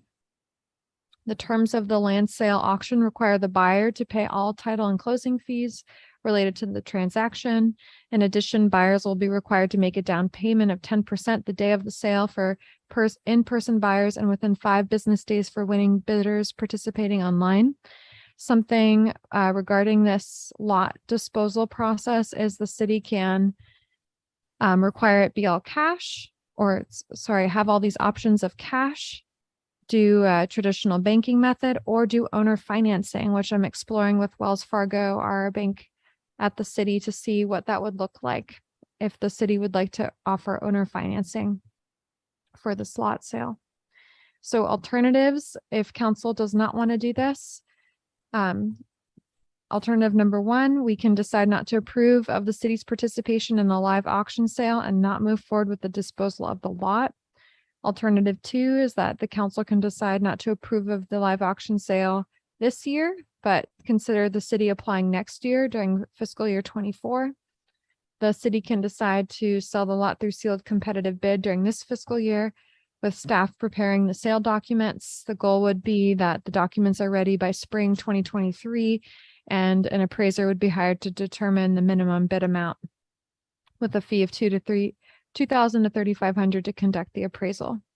So included in your packet is the land use management plan page for this parcel, the deed and plat, Seldovia Municipal Code concerning the industrial district, the resolution that council passed to adopt the lump, which said that this one lot was proposed or recommended for disposal, the ordinance that said that this lot should be used for economic development back in 2017 to try to get someone to lease it, and the borough's live auction land sale website. So I look forward to council's feedback. This is something that is time sensitive, and we will need a decision tonight, because the sooner, if council wants to sell this through live auction sale, the sooner we get the information to the borough, the more time people have to know about the lot and review it on the live auction sale. Thank you for listening. Thank you. And council, questions, comments? Do I have? Actually, I have a question while everyone's waiting, and that is, do we have a minimum bid for this? Can we put in a minimum bid? Yes, Madam Chair, you have to set, or I would recommend that the city have to set a minimum bid, and I would work with the borough realty specialist to determine what that minimum bid amount is. And informal discussions, a range of 180,000 to 240,000 was proposed. And so I would assume 200,000, but going to do more work with the realty specialist if this is the route the council wants to take for setting the minimum bid amount. Okay, and then also, can we list criteria of what, I mean, we know it's an industrial area, but can we list, do you think it's well enough laid out, or can we set criteria of what can and cannot be there, or is it laid out enough in our land descript of industrial area? Yes, it's zoned, so people would review the zoning code, and of course, with the description of the parcel, the city can reiterate that this lot is subject to industrial waterfront, I think is what it's called, industrial waterfront zoning regulations, and here's where you can find the regulations, so that way we're crystal clear on what can and cannot occur on the lot. Okay, and the total you said would be like 2,600, 2,650, $1,400 to register for a fee, and then 1,250 for a survey. Is that correct? Right, So if the that's- council wanted to survey, but that's optional, 1,400 would be to Okay. list it with the live auctioneer. Okay, thank you. Council, anyone have questions or comments? Yeah, Madam Chair, Yeah, go ahead, George. can we be ready for this by the 13th of August? Through the chair, yes, with council consideration, and if this is the route you want to take, approval this evening, I can work with the borough to get it going so that we are ready by August 13th. Thank you. Anyone else with that? Councilmember Kennedy, was that you trying to speak? Yep, I've got my hand up there. Gotcha. I had some questions initially there, but the city manager mentioned a little bit about a real estate specialist. That was kind of my question as to if we've had any discussions with local real estate agents as to what they think the value of that lot is, both here and in Homer, and what type of minimum bid we could put on the lot. And what kind of work has the city done with either the council or the city with, the development, or, with the planning commission or anything to determine what might be a better use of that? I hear it's 3.5 acres. Could it be divided? I realize there's fees with that, but, once it's sold, it's sold. So I'm just wondering what our best course of action is besides just listing it on, and then it doesn't really benefit us paying the borough, where we could be paying that income to somebody locally that might be a real estate agent or in Homer. And so I just have questions. Do you have any, I'm just curious what some of the other local agents think, both here in Homer, what that lot could bring. Madam Chair, may I respond? Yep. Yes, go ahead. And would you clarify the actual acreage, please? Yes, that was going to be the first thing. So Councilmember Kennedy, the lot is 0.34 acres. So just a little under 15,000 square feet. If I'm sorry, I thought you said 3 acres. No, 0.34. So It's okay. Okay. It's a skinny, long lot on the waterfront. And if Okay. you look on page 110 in the packet, you'll see it compared to, for example, the value added building lot, which is significantly larger. If council did want to move forward with this option, that was going to be the next thing on my list, is to consult both local or regional realtors just to get their take on what it would be. A live auction or sealed competitive bid sale of municipal property is a way for a city to maximize the returns on land sales versus any closing fees or realty fees. So I've seen, and I worked at the city and borough of Juneau where we did land sales. This was the method that the city chose, of sealed competitive bids or land auctions that were hosted and facilitated by the city itself. But yes, it was on my list if the council did want to go this way, to double check the minimum bid amount with people that have expertise in this area. Thank you. So we would be able to set a considerably higher minimum bid than maybe, for example, what it's valued at, correct?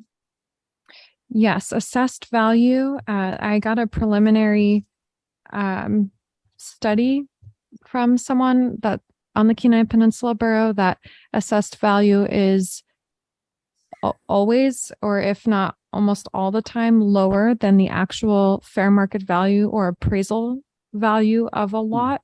And depending on the location of the lot and if it has any special features, so for example, this is a waterfront lot, that can greatly enhance the value, the appraisal value or the fair market value of the lot versus what you're seeing on assessed value.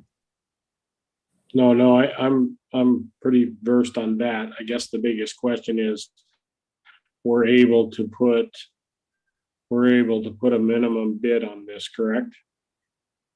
Yes, through the chair, yes. Okay, and we would have an opportunity to discuss that amongst the council before we made the decision, after we heard what the local agents might have to say.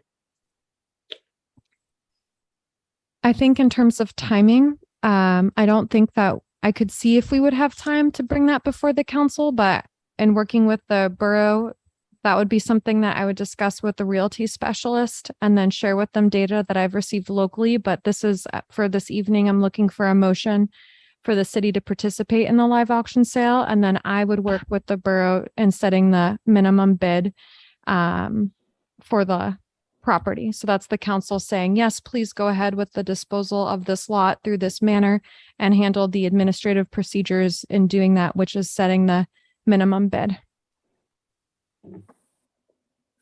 Okay. Okay, thank you. Any other council members have comment, question? Yeah, Madam Chair, I have a question. Yes, go ahead. Yes, In go ahead. regards to the water and sewer access, since we have to go through deep rock fill, what kind of money are we talking about to do that? Because obviously we have to provide that for these folks. I mean, whoever, if we decide to sell it, correct? So the city does the connections. I don't have a cost estimate on what it would take to drill through the rock, but that is an expense that when we're looking at net revenue from the land sale, we would have to look at. If I may, just point of order, it is in our code that we would do the work, but the customer would then could reimburse the city Oh, for it. thank Or you. actually what we typically do to provide service to a lot is that the customer would pay for the contract and the service to be installed. And then the city, city manager Friedlander said, would come in and do the tap to the main, because that's the responsibility for the city to do the connection and the tap. But those costs at cost is billed back to the customer. So you're assuming we can still get top dollar by asking them to pay for their own water and sewer? For the installation, that is city policy. That's how it happens throughout the whole city. Is anybody who comes in and wants to develop and hook up to the water and sewer system pays for that service to be established for their property. Okay. The city provides the connection, but we do that at cost to the customer, so that doesn't come directly out of the city. Okay. Alrighty, thanks. And sorry, I misspoke earlier, I think. So thank you, City Clerk, for correcting me. Anyone else? You got one more, if that's okay. Yep. Was that George? Yeah. Yep, go ahead. So if what you're asking for tonight is a vote of whether or not we want to go ahead with the sale, and then we'll worry about the minimum bid later. Is that what you're saying? Right. So council would not be involved in setting the minimum bid amount. It'd be council saying, yes, please participate in the live auction sale on behalf of the city. I would work with the borough realty specialist, as well as factoring in feedback from other people consulted about this to set the minimum bid.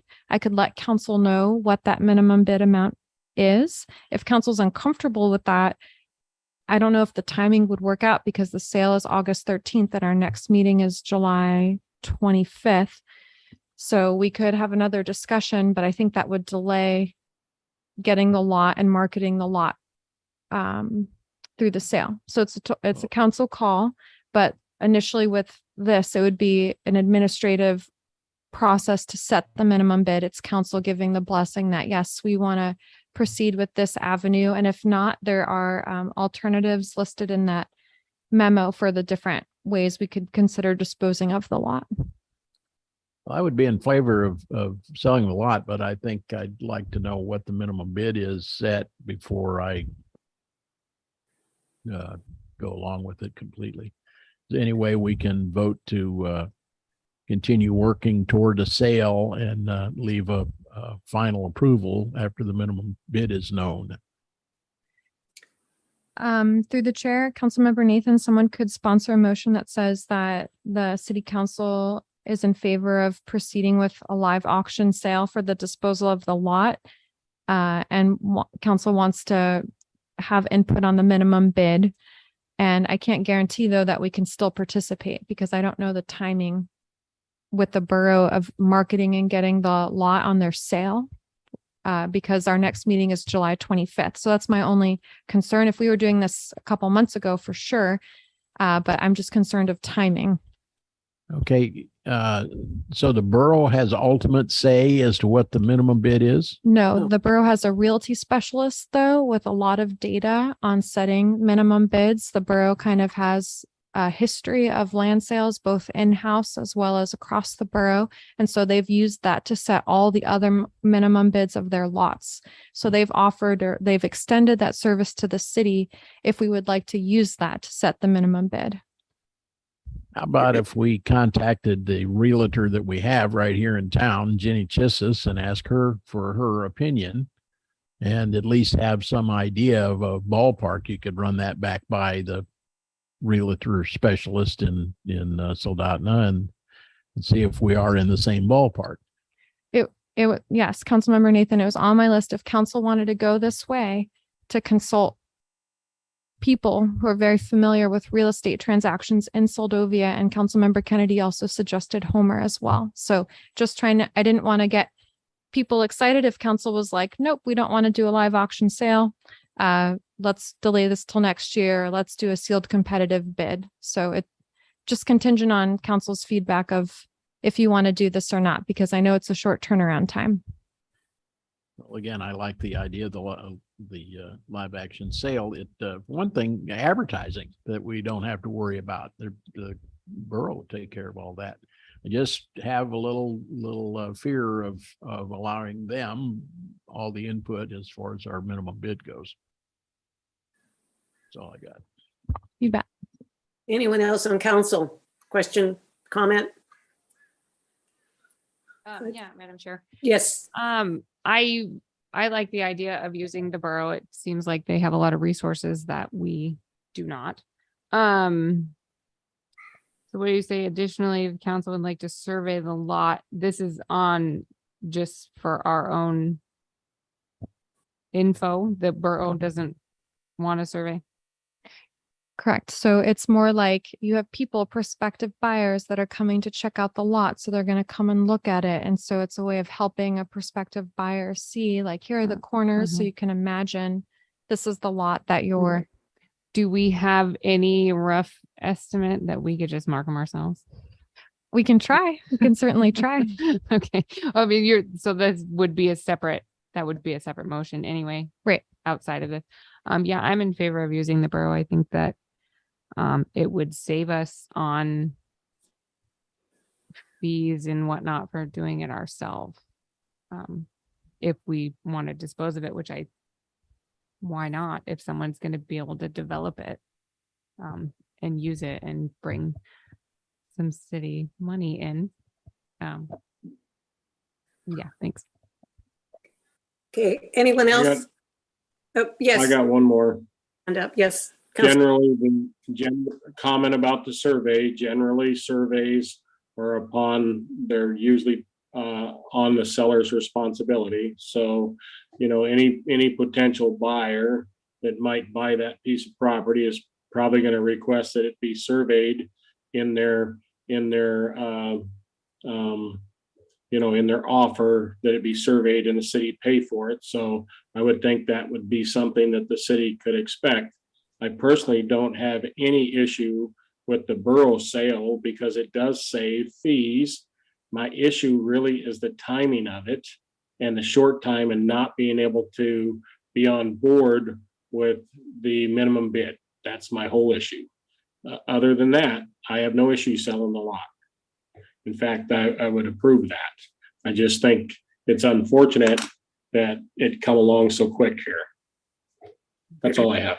Yep, thank you. I'll throw in my 2 cents. I think we're all in favor of selling the lot. I think also that our city manager is more than capable to discuss and come up with a minimum bid with using the resources from the borough and then local real estate agents and in Homer and come up with a number. I have full faith that she can do that. Having the survey, I'm not sure if you could actually have a survey done in time before August 13th and have lines in the ground that somebody would be able to look at. I think we could probably do something in-house that would roughly say, I mean, we got the measurements of what they are, and we got the Sea Otter little center there that probably is on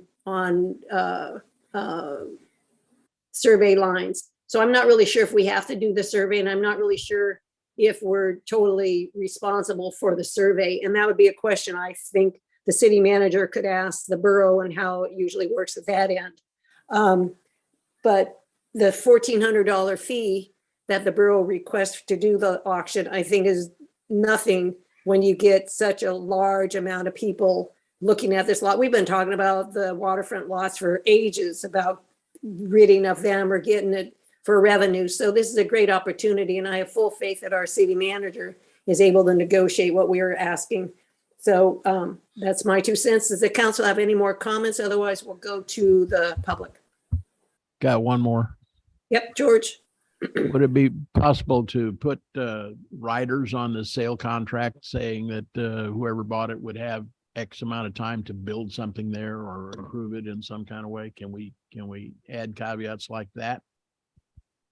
Councilmember Nathan, I'm not sure. My intuition is to say no when it comes to participating through this live auction sale. I'd appreciate an answer to that anyway, if you could find out. And as far as the survey goes, what if the lot doesn't sell? I mean, maybe that's not a great possibility, but we could certainly put in the contract that we will survey the thing upon sale. And then if it doesn't sell, we're not out the $1,500 or whatever it costs to survey the thing. Plus, we don't have to worry about getting it done before the auction. Mm-hmm. Thank you, Councilman Nathan. Council, any other questions or comments to our city manager or? I have one last one. Yep, go ahead, Jen. Physically, is there a bunch of junk on this lot that needs to get moved? That was going to be once we try to mark the corners, Councilmember Swick, then we'll have a better idea of what is on this lot that we need to move over to the value added building lot. Thank you. Anyone else? Otherwise, we'll go to the public. Okay, Madam Clerk, anyone from the public would like to comment on this? I'm not seeing any hands raised at this time, Madam Chair. Okay, so we'll bring it back to council. So we're looking for a motion. Yes, and Madam Chair, if I might add, because I know this is quick and it's just a great opportunity, but it doesn't mean we need to take it this year. The borough was clear that they do these sales every year. So if there's any hesitancy, we do not have to dispose of this lot. Council does not have to make this motion. The recommended motion is at the very top of the memo. Council can amend that however they would like. I'm not trying to peer pressure you guys. It's just, this is the opportunity. And I told the borough I'd follow up with them first thing tomorrow morning regarding the council's actions regarding participating in this live auction sale. So if you feel hesitancy or it feels like it's moving too fast, please share that with the body and we can defer till next year. That's also an option as well. Madam Chair. Yes, ma'am. Yes, sir. would it be possible to go back and look at previous sales and compare what the sale price was as compared to the minimum bid in previous sales, or other information about previous sales in these auctions, and see, get an idea of how close they're coming to what the customer wanted in a sale price? I'm not through the chair. Councilmember Nathan, are you saying asking the borough about lots I- that they've sold? Bet you that information is available. It's on some website of the boroughs. Right. I could ask them. Yeah. What they're seeing on that. I know that, and looking at the lots that they have currently listed, there are some that are assessed at 1/3 of the value that they're listed at as a minimum bid. So I'm assuming that the borough factors in information based on those land sales Well, to come up with that minimum bid number. Of course, the taxable assessment is always way below what the actual value of the property is. But if we get some idea of how close they're coming, or how the minimum bid is, like how it compares with what the assessed value was, and who paid what and how much and so forth, might help us make this decision. You bet. So like when informally discussing this lot, it's currently assessed at 99,000. The lands manager, director, he was like, rough estimate right now, but I haven't spoken with the realty specialist yet, was a value of 180 to 240, somewhere in there is a minimum bid amount. I am gonna, if council wants to do this, work with the realty specialist to hone in on what that minimum value is, and also get other people's opinions about it too. Okay, I would support participating in the auction. Okay, do I have a motion? I don't know. What do you need? Is this a? We need to give direction to our city manager to negotiate with the borough live auction land sale, and maybe see. And anything else, Madam Clerk or City Manager, that you would like in that motion? So, Madam Chair, the recommended motion is at the top of the memo, page 110. If Okay. council wants to make this go in this direction. Perfect.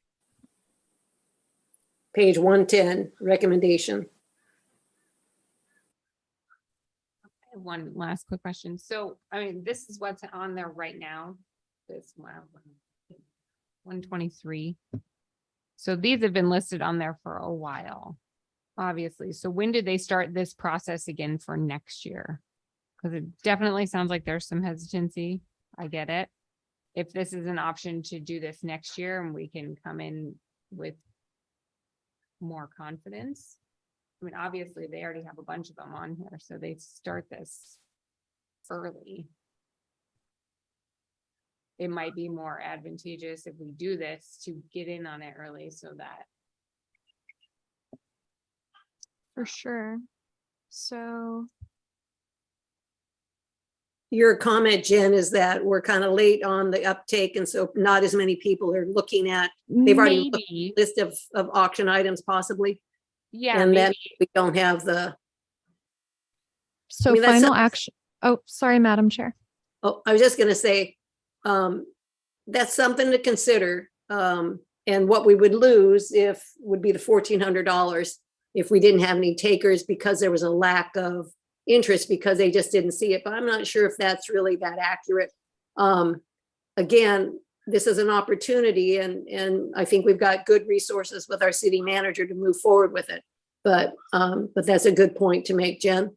But it's still about a month out or so. Right, yeah, it was just a thought. I don't know. I mean, I'm in favor. I don't either Yep. way. So Madam Chair. Councilmember Swick, to answer your question, the ordinance approving of the sale was adopted June 7th, and I'm assuming they probably had a few days, like another week of Mm. getting everything put on the website. So it's been about a month.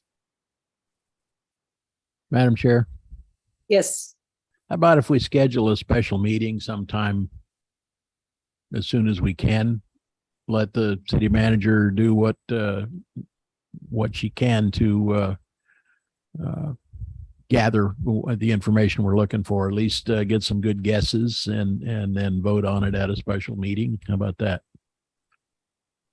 Would that waste too much? Go ahead. I'm sorry.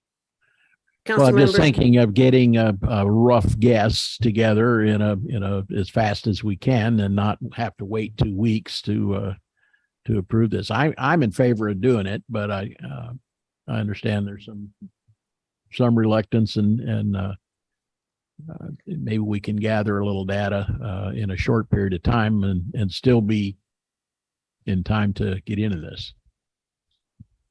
Does that sound feasible at all? Yeah. Madam Chair, Let's go ahead. City manager, are we responding? I'm sorry. oh, no, I just have another question. Oh, actually, just a minute, Oh, Bobby. Councilmember Kennedy has a hand up.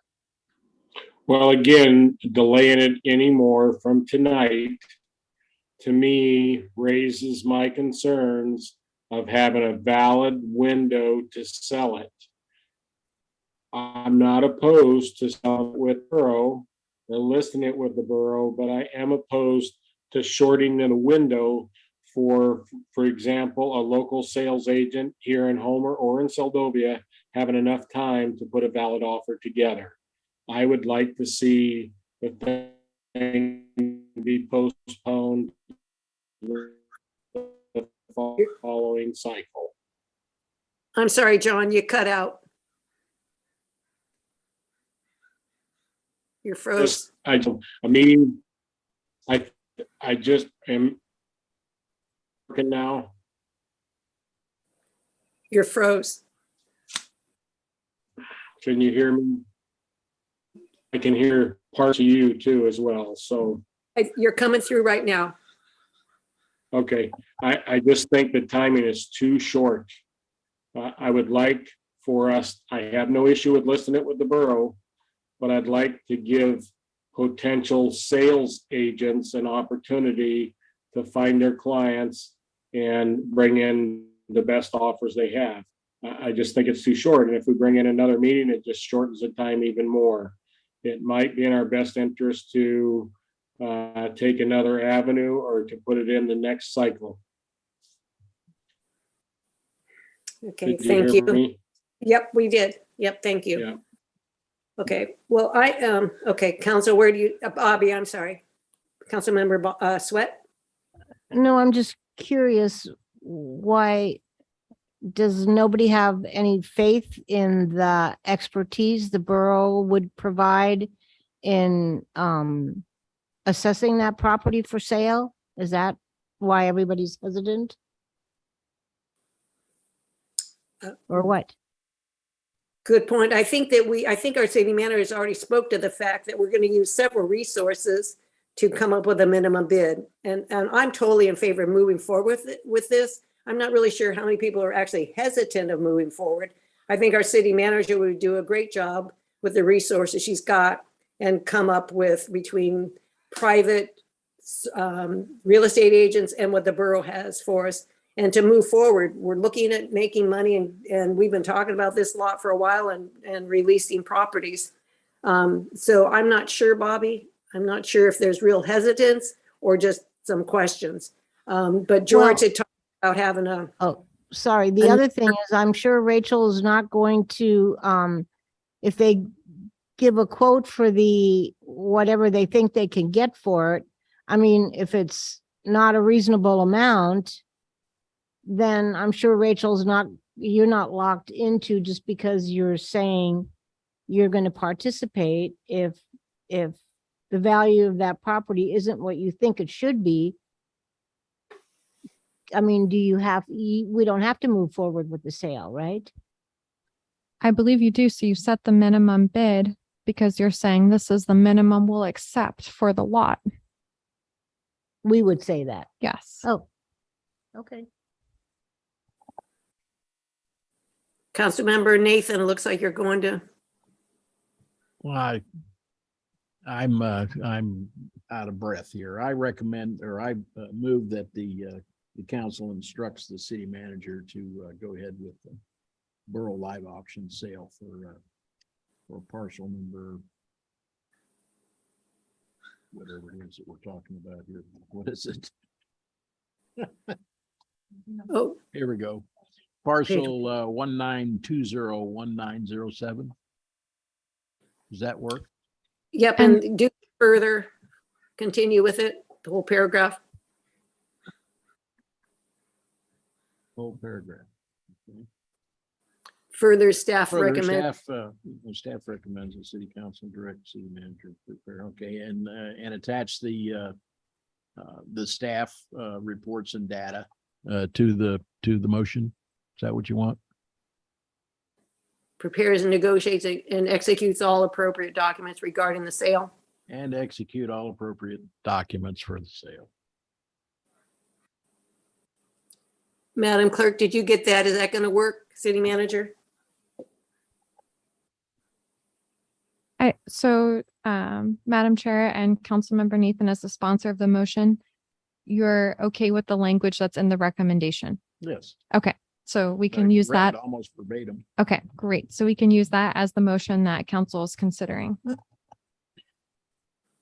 Okay, do we have a second? Oh, did we go to the public? Refresh my memory, Madam Clerk. We did. Okay, thank you. Do I have a second? Second it. All right. All right, we have a motion and now we'll vote soon I get back to it. Nathan, Aye. Sweat, Aye. Rojas, aye. Kennedy, Nay. Swick. Aye. Okay, motion pass. Thank you. Okay. On to item, oh man, there we go. Can't get up there, hold on, I'm having technical difficulties here. Okay, on to item.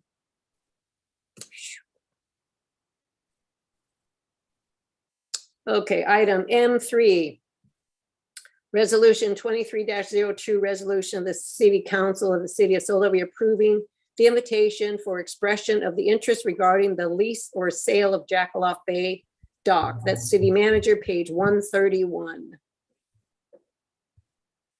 Thank you, Madam Chair. So this resolution is something that council requested through the Jackaloff Bay Dock Action Plan, where council selected option C, the lease or sale of the dock. And so before we initiate a formal RFP process, I thought a more appropriate avenue as a first step is something called an expression of interest.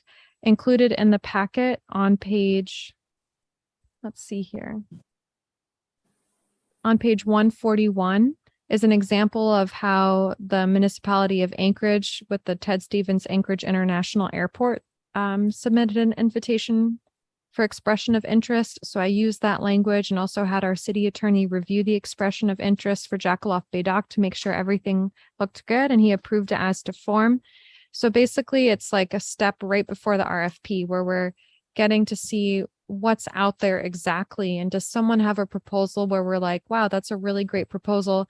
Let's draft an RFP just for that based on this feedback to see if there's any additional interest.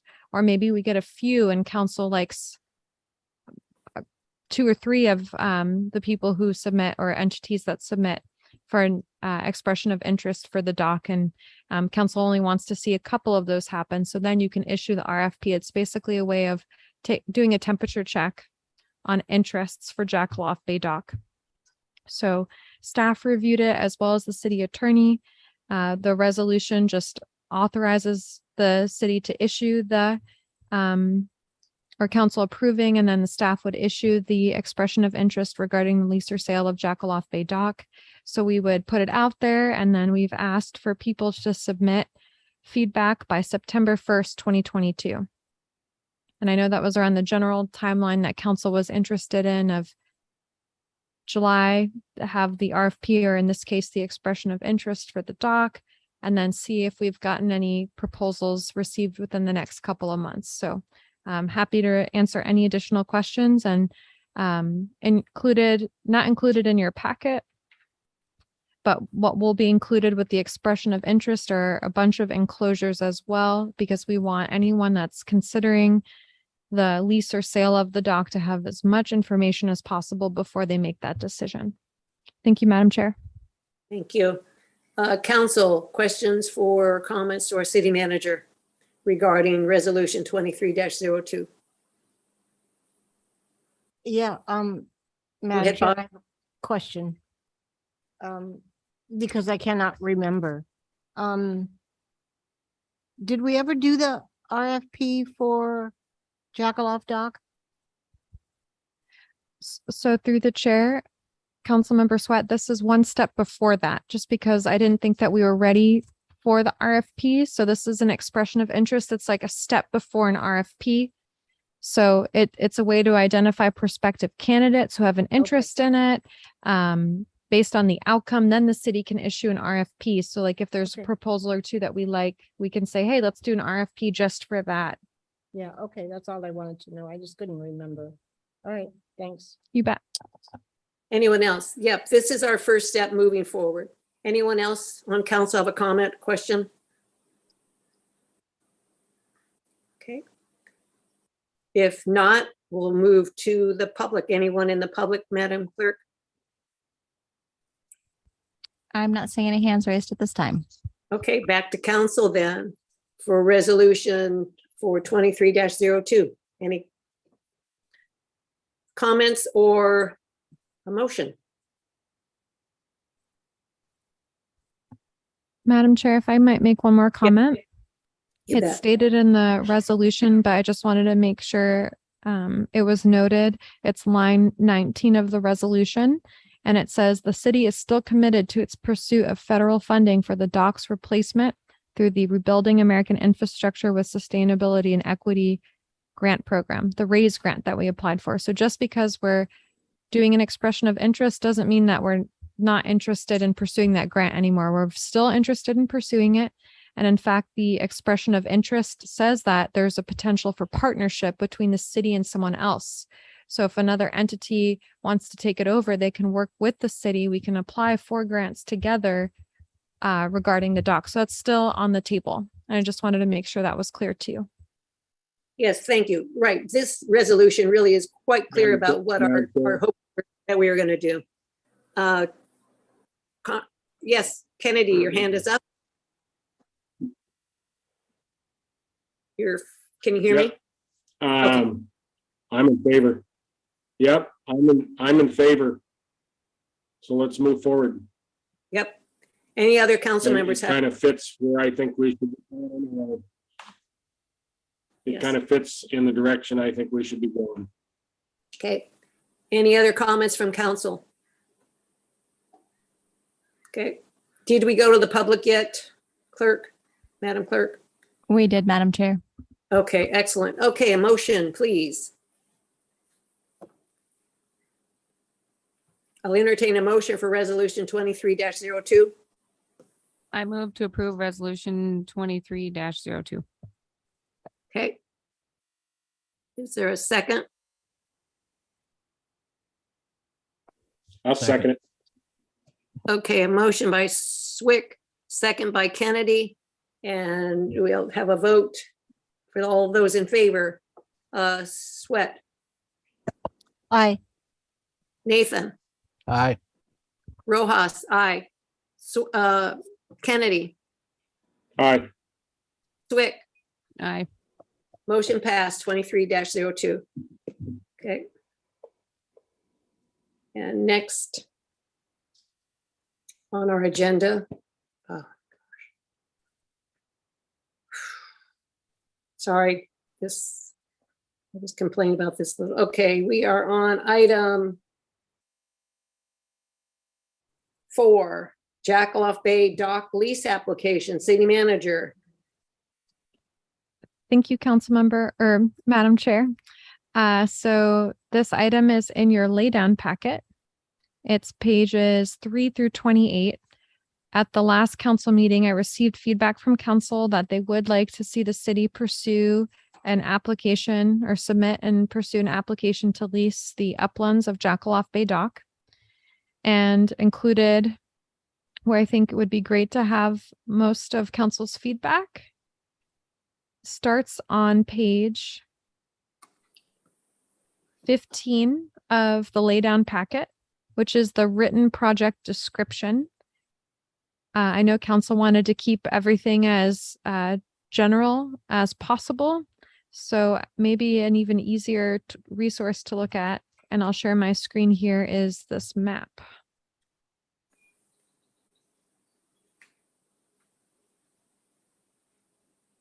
So this is the map found on page 19 of your laydown packet. The yellow dotted line that you see here, that's my best guess at estimating where the 40-foot access easement is. The purple that you see, that's labeled on the map as parking, camping, and storage areas. 1, 2, and 3. Area 4 is where there would be a welcome sign as well as a non-permanent structure to be used by city personnel as an office space or a volunteer host to manage the site. Number 5, that's the access ramp to the dock. And then the orange that you see here are the lease boundaries. So council wanted to see the city submit an application for the full uplands, for the full property, and keep it as generic as possible. So I tried to just match what's already taking place with how the city would like to see the development of the area. Area 3, as far as I'm aware, is undeveloped. So that would be an area that in the future the city would use for parking, storage, or camping. Area 4 too, that does not currently exist as like where we would have a non-permanent structure, but that's where we're proposing to the state. Matching the map are photos just to assist DNR as well as the public in evaluating how this map here aligns on the ground with what is actually out there at Jackaloff Bay Dock, to give people a sense of what we're talking about, like what it actually looks like.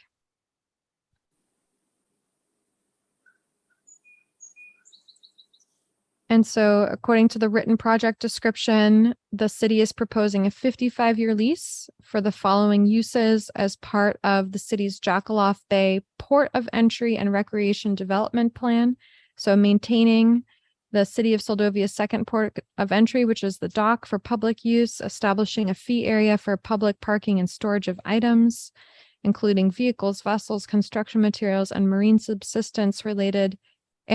and subsistence related materials, a fee area for public camping equipped with a porta potty, a welcome sign, and a non-permanent structure for city personnel or volunteer hosts to manage the site. The written project description then goes into further detail about what those uses would look like, or what the city is proposing to the state. And it's called phase 1 because in the future, the city might want to consider things like bringing electric so that people with their recreational vehicles can actually have a more long-term stay out there. But at this time, the city's proposal is just sharing with the state that, you know, these are the uses, they can be implemented immediately, they involve non-permanent improvements, and it's how the site's already being used. So we would like to just continue in that fashion. It answers a series of questions that are in the state's application document. You know, they want to know what's the terrain and ground cover, what's the legal description, what's the access to the site, what buildings and structures are there or are you proposing? Will they be for commercial purposes? What is the power source, the waste types, hazardous substances, and more? So it's all detailed there in our written description. And then there's additional backup information. So council's seen the proposed map, the photos demonstrating the use of the area. I'm just going through this quickly. This map here was provided by HEA to show the state where the power sources are out at Jackaloff. The application requests a map from USGS, but the quality is significantly lower. So I just provided it because the application requested it. This survey here is provided just to show the tidal data of the area, because that's another thing the application requests as mean high tide information. So that's it. I tried to incorporate council's feedback and do a quick turnaround time for the application for this state to consider leasing the uplands as shown here in orange to the city of Soldovia. And in the application, it does mention the city would consider or may want to consider a subcontractor for the area. So that's also included in the written description. I'm happy to receive council's feedback and can get this submitted as long as this still meets the intent of the council. Thank you. Very nice job. Thank you very much. Anyone from council have questions or comments? I have a comment. John? Beautiful. John Kennedy, your hand's up. City manager, when you say subcontractor, you mean subleasee? Is that what you mean? Potential sublease? Yes, a sublessee. Okay, thank you. That's all I had. Anyone else? Yes, Madam Chair. Yes, go ahead, Bobby. Yeah, good work on this, you guys. Especially figure 3, nice picture. Good job. Anyone else? Okay. If there's nothing more from the council, we'll go to the public. If there's anyone in the public, Madam Clerk. I'm not seeing any hands raised at this time. Back to council. Well, you've done an excellent job bringing forward this application, and it has everything I think we discussed. And so you would like a motion, I would presume? That would be great. Or- A motion supporting the city's application to DNR for lease of the uplands at Jackaloff. Something like that would be great. Okay, we'll entertain a motion. I'll make a motion. I'd make a motion to, Oop. go ahead, Bobby. I'll make a motion to accept the Jackaloff Bay dog lease application as it's written. Does that work for city clerk and our city manager? And do you want us to submit it to the state? Pardon? And do you want us to submit it to the Oh, state? and instructing the city manager to submit it to the state. Does that work? That works for me. Does that work for you, city clerk? Yep. Second. Okay, and we have a second. Motion by Sweat, second by Nathan, and then we'll vote. Bobby, Aye. Nathan, Aye. oh, sorry, mixing you two up. Rojas, aye. Kennedy, Aye. Swick, Aye.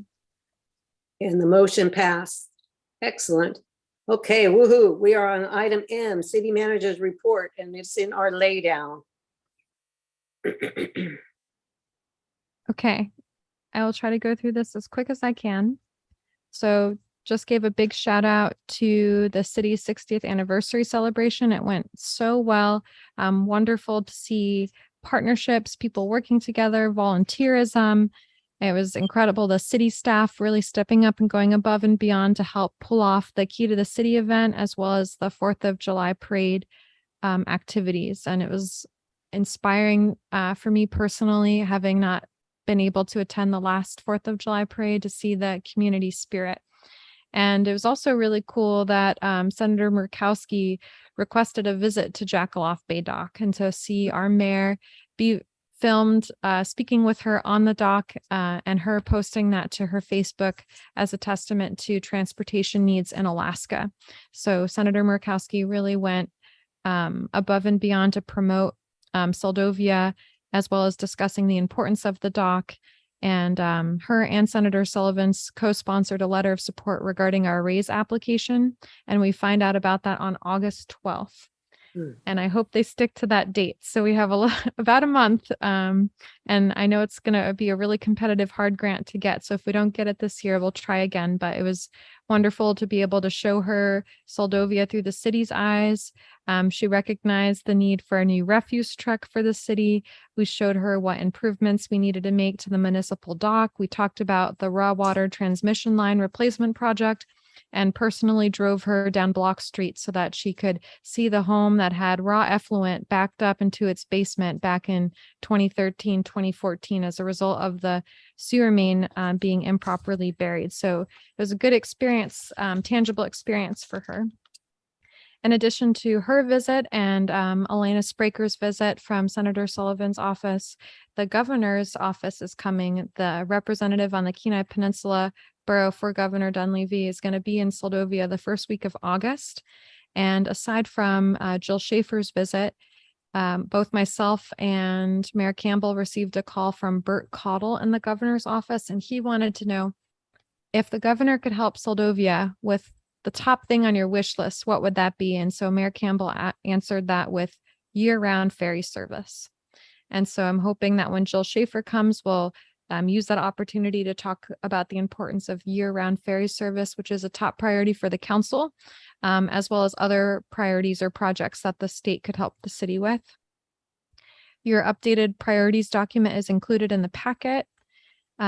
Please give a shout out to Sue Burnett. She's been with the city 15 years. She was a former harbor master and senior meals head cook, and currently the ferry line handler. So please thank her so much for her service. No matter the weather or the time of night or morning, she is out there with the crew. We had Todd Cook, our remote water and sewer operator, come to Soldovia this past week. He received a facility tour with operator Cameron and got to meet the harbor master as well. And he'll be back in a few months to learn more about our water distribution and wastewater treatment distribution system. Our senior meals grant amount got bumped up a little bit, and we still don't know if we're going to receive state funding this year for that program. So we're waiting on state feedback for that.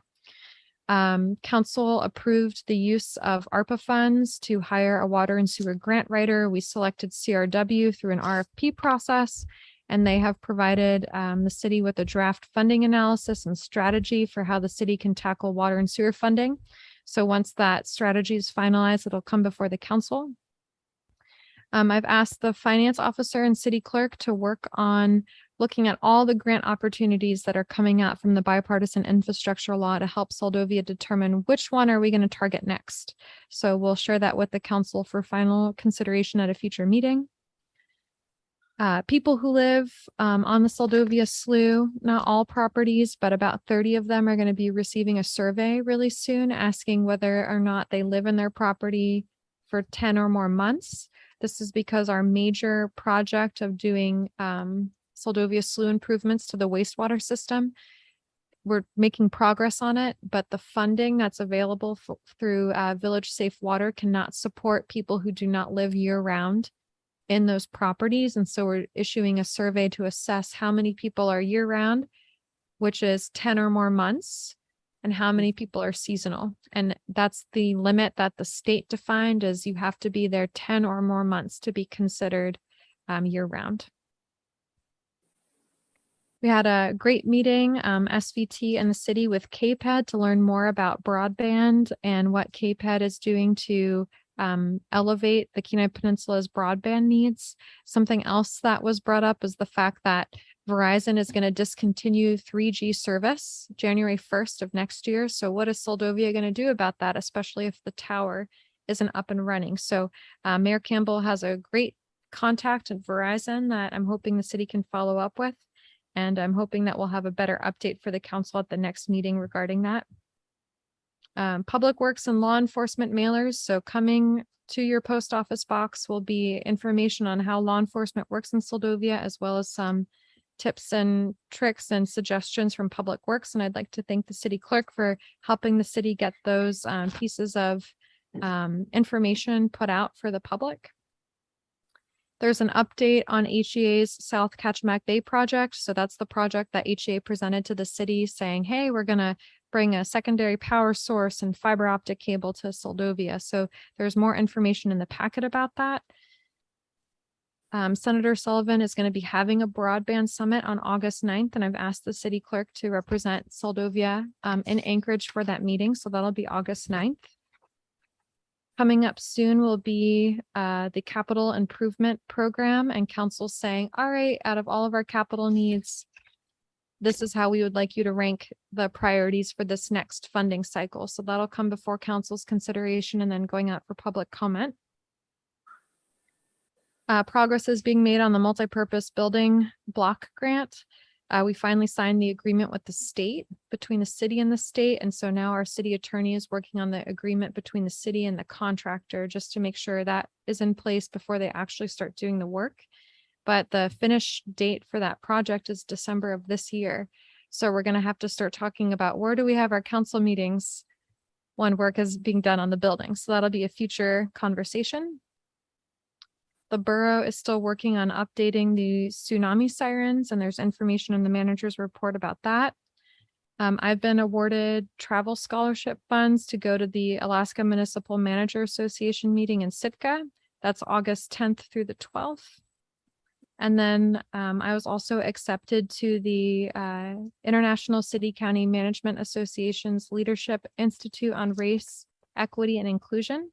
They accepted about 15% of people who applied, and its intent, the Institute's purpose, is to explore the barriers to and identify how to start and continue community conversation about race, equity, and inclusion, and to create a cohort of executives who will actively participate in an ongoing conversation, sharing challenges and successes, and increasing equity, inclusion, and local government, and addressing racial issues. So the Institute covers 100% of travel costs, subsistence costs, hotel costs, you name it. So it's just my staff time. And the first meeting is in person mid-October in Ohio at the Kettering Foundation. Airbnbs in Soldovia. The Kenai Peninsula Borough has shared that nightly rentals need to be registered with the borough. We need to be collecting local tax and state tax on them, as well as having them registered for a city business license. So if you know of anyone that's operating an Airbnb, send them to the city to make sure that they're up to date on all of the licensing requirements. And then our city clerk has also started a process of collecting emails from the public for anyone who would like to receive the council packet council receives in their inbox, and to keep them up to date on notices, news releases, and anything else. So if you please encourage members of the public, hey, if you can't make a meeting, send the city your email address and you'll at least get the information in your inbox.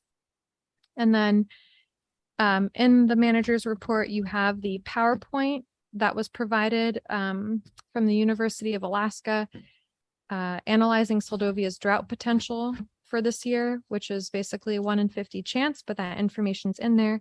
The emergency burn closures update and map. So as of July 1st, there's burn closures in the Kenai Peninsula Borough. There's an update on the governor's budget and vetoes in the packet, as well as a letter of support from the city supporting the Soldovia Community Preschool. Happy to answer any questions, and thank you for listening. Council, any questions for our city manager with that fantastic report? Yes, Madam Chair, I have a question. Yep, go ahead. It's, I was waiting to see if it was on this report, and it's not. So I've been getting a lot of, well, not a lot, but a lot of questions about the rock project that's happening. Can you, specifically, they're concerned about the trucks going through town and all the dust and everything. Could you give us some information on that, or have you already, or? You bet. So through the chair and the last manager's report, I shared with council that the borough agreed to sell at no cost to the city of Kenai rock that they're going to be collecting from the Soldovia landfill. Oh, that's right. Okay. It is on my list to follow up as that project's moving forward. And I'd be happy to brief the council on that in the next manager's report. Yeah, I remember that now. And I guess the questions again are, a lot of folks are concerned about the trucks going through town. Where they're going to, where are they unloading that to get it over to Homer? I can follow back up with the council. Okay, Yeah. okay, thank you. Anyone else? Anyone else questions for our city manager? Hearing none. Excellent report, Rachel. Yes. Sorry, Oh, Madam Chair, I do have another question. you bet. Go, Bobby. This really surprised me when you talked about the, you have, you said next year, but this says December 31st, 2022. Right. So it's the last day of 3G. So starting July So it's- 1st or January 1st of next year, Okay, 3G is obsolete. so are you serious? It means we could not, I mean, we potentially could not have any internet? Or cellular service. Cell phone. Oh. Oh, Was- what is, So it's 3G with Verizon. And Verizon has stated that the last day they'll provide 3G service is December 31st of this year. So I'm just thinking about all the businesses, but that would have nothing to do with, that's. I yeah, don't- spit I- spots and the internet would be The fine, internet would be fine, okay, but it's the 'Cause 3G. yeah, Mhm. okay. Yeah, Cape had really highlighted the importance of what's the community doing about that and how can we help? So we'll see with Mayor Campbell's contact with Verizon if that can help initiate the conversation. The city clerk checking in with Vertical Bridge to see where the tower is Where at, the tower's at, yeah. because we've received conflicting information that there's a line of sight issue, but then we've also heard that there's supply chain disruptions in getting the materials here. So it'd be great to have an even more up-to-date announcement on that tower and 3G. And I forgot to bring up two more things. Next time you see Wade Hall, he just was hired to be our seasonal temporary public works operator 1 position. So he currently helps the city with refuse, but now he'll be working 10 hours a week with Jordan and Johnny. So that'll be great. That position runs through the end of August and has the potential to turn into the September through April position as well. So please welcome him to the team. And then the Federal Transit Administration is making $300 million available for ferries. And Senator Murkowski's office sent us the press release because she championed aid to rural ferry service. So for that 300 million, I think she added a caveat that the ports have to be at least 50 miles apart and the ferry has to service more than one port. So she really tried to help steer that money towards Alaska. So we just received that announcement today. And I'm hoping like the SVT Bay Ferry can benefit from it as well as our Alaska Marine Highway System. And on that note, you guys did a really good job getting Murkowski here and showing her around and doing all that stuff. It was really good. So, okay, thank you. Anyone else, council members? About the city manager's report? Okay, hearing none. Thank you very much, Rachel. Excellent report. So much going on. I'm just tired listening to it all. Okay, we have item O, which is informational items not requiring action. There aren't any. P, executive session, not Q, council and mayor comments concerning items not on the agenda. Ooh, council member Nathan. Excellent work, staff work on the report and all the rest tonight. Outstanding.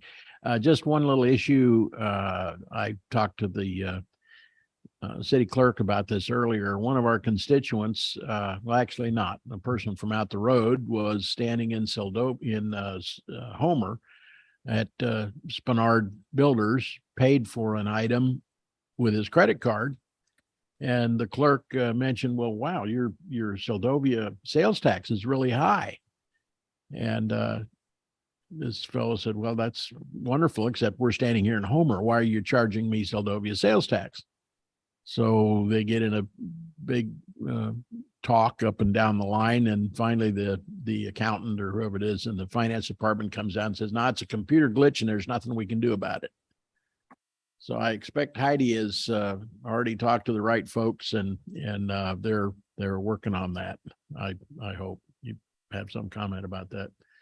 One other thing, 3G has been out of out of the world everywhere except here. And Verizon has done really good in keeping 3G around for us here. Well, it's just another frequency band that's used by cell phones, and they've really done good work to keep 3G going here in Seldova, because it, a couple hundred customers and everybody else in the world is at least up to 4G. So anyway, that's all I got. Thank you, George. Bobby Sweat? No, I think I've talked enough. Thank you. Okay. I'll save my comments till everybody's done. Councilmember Kennedy. Do you have any comments? I don't have anything extra tonight. Thank you. Okay, thank you. And Jen Swick? No comment. Okay, I'll go to myself. Well, thank you everyone for your participation tonight and your patience with me. And it just amazes me how much our city office and our staff do and accomplish, and how much we do to keep this place rolling along. Appreciate everyone. And with that being said, we have our next meeting. Next regular meeting will be July 25th, 2022 at 6 p.m. And I'm open for a motion to adjourn. Move we adjourn. Second. All right. And I hear no one who's against adjourning. Thank you everyone for your time tonight. Thank you, Vivian. You betcha. See y'all later.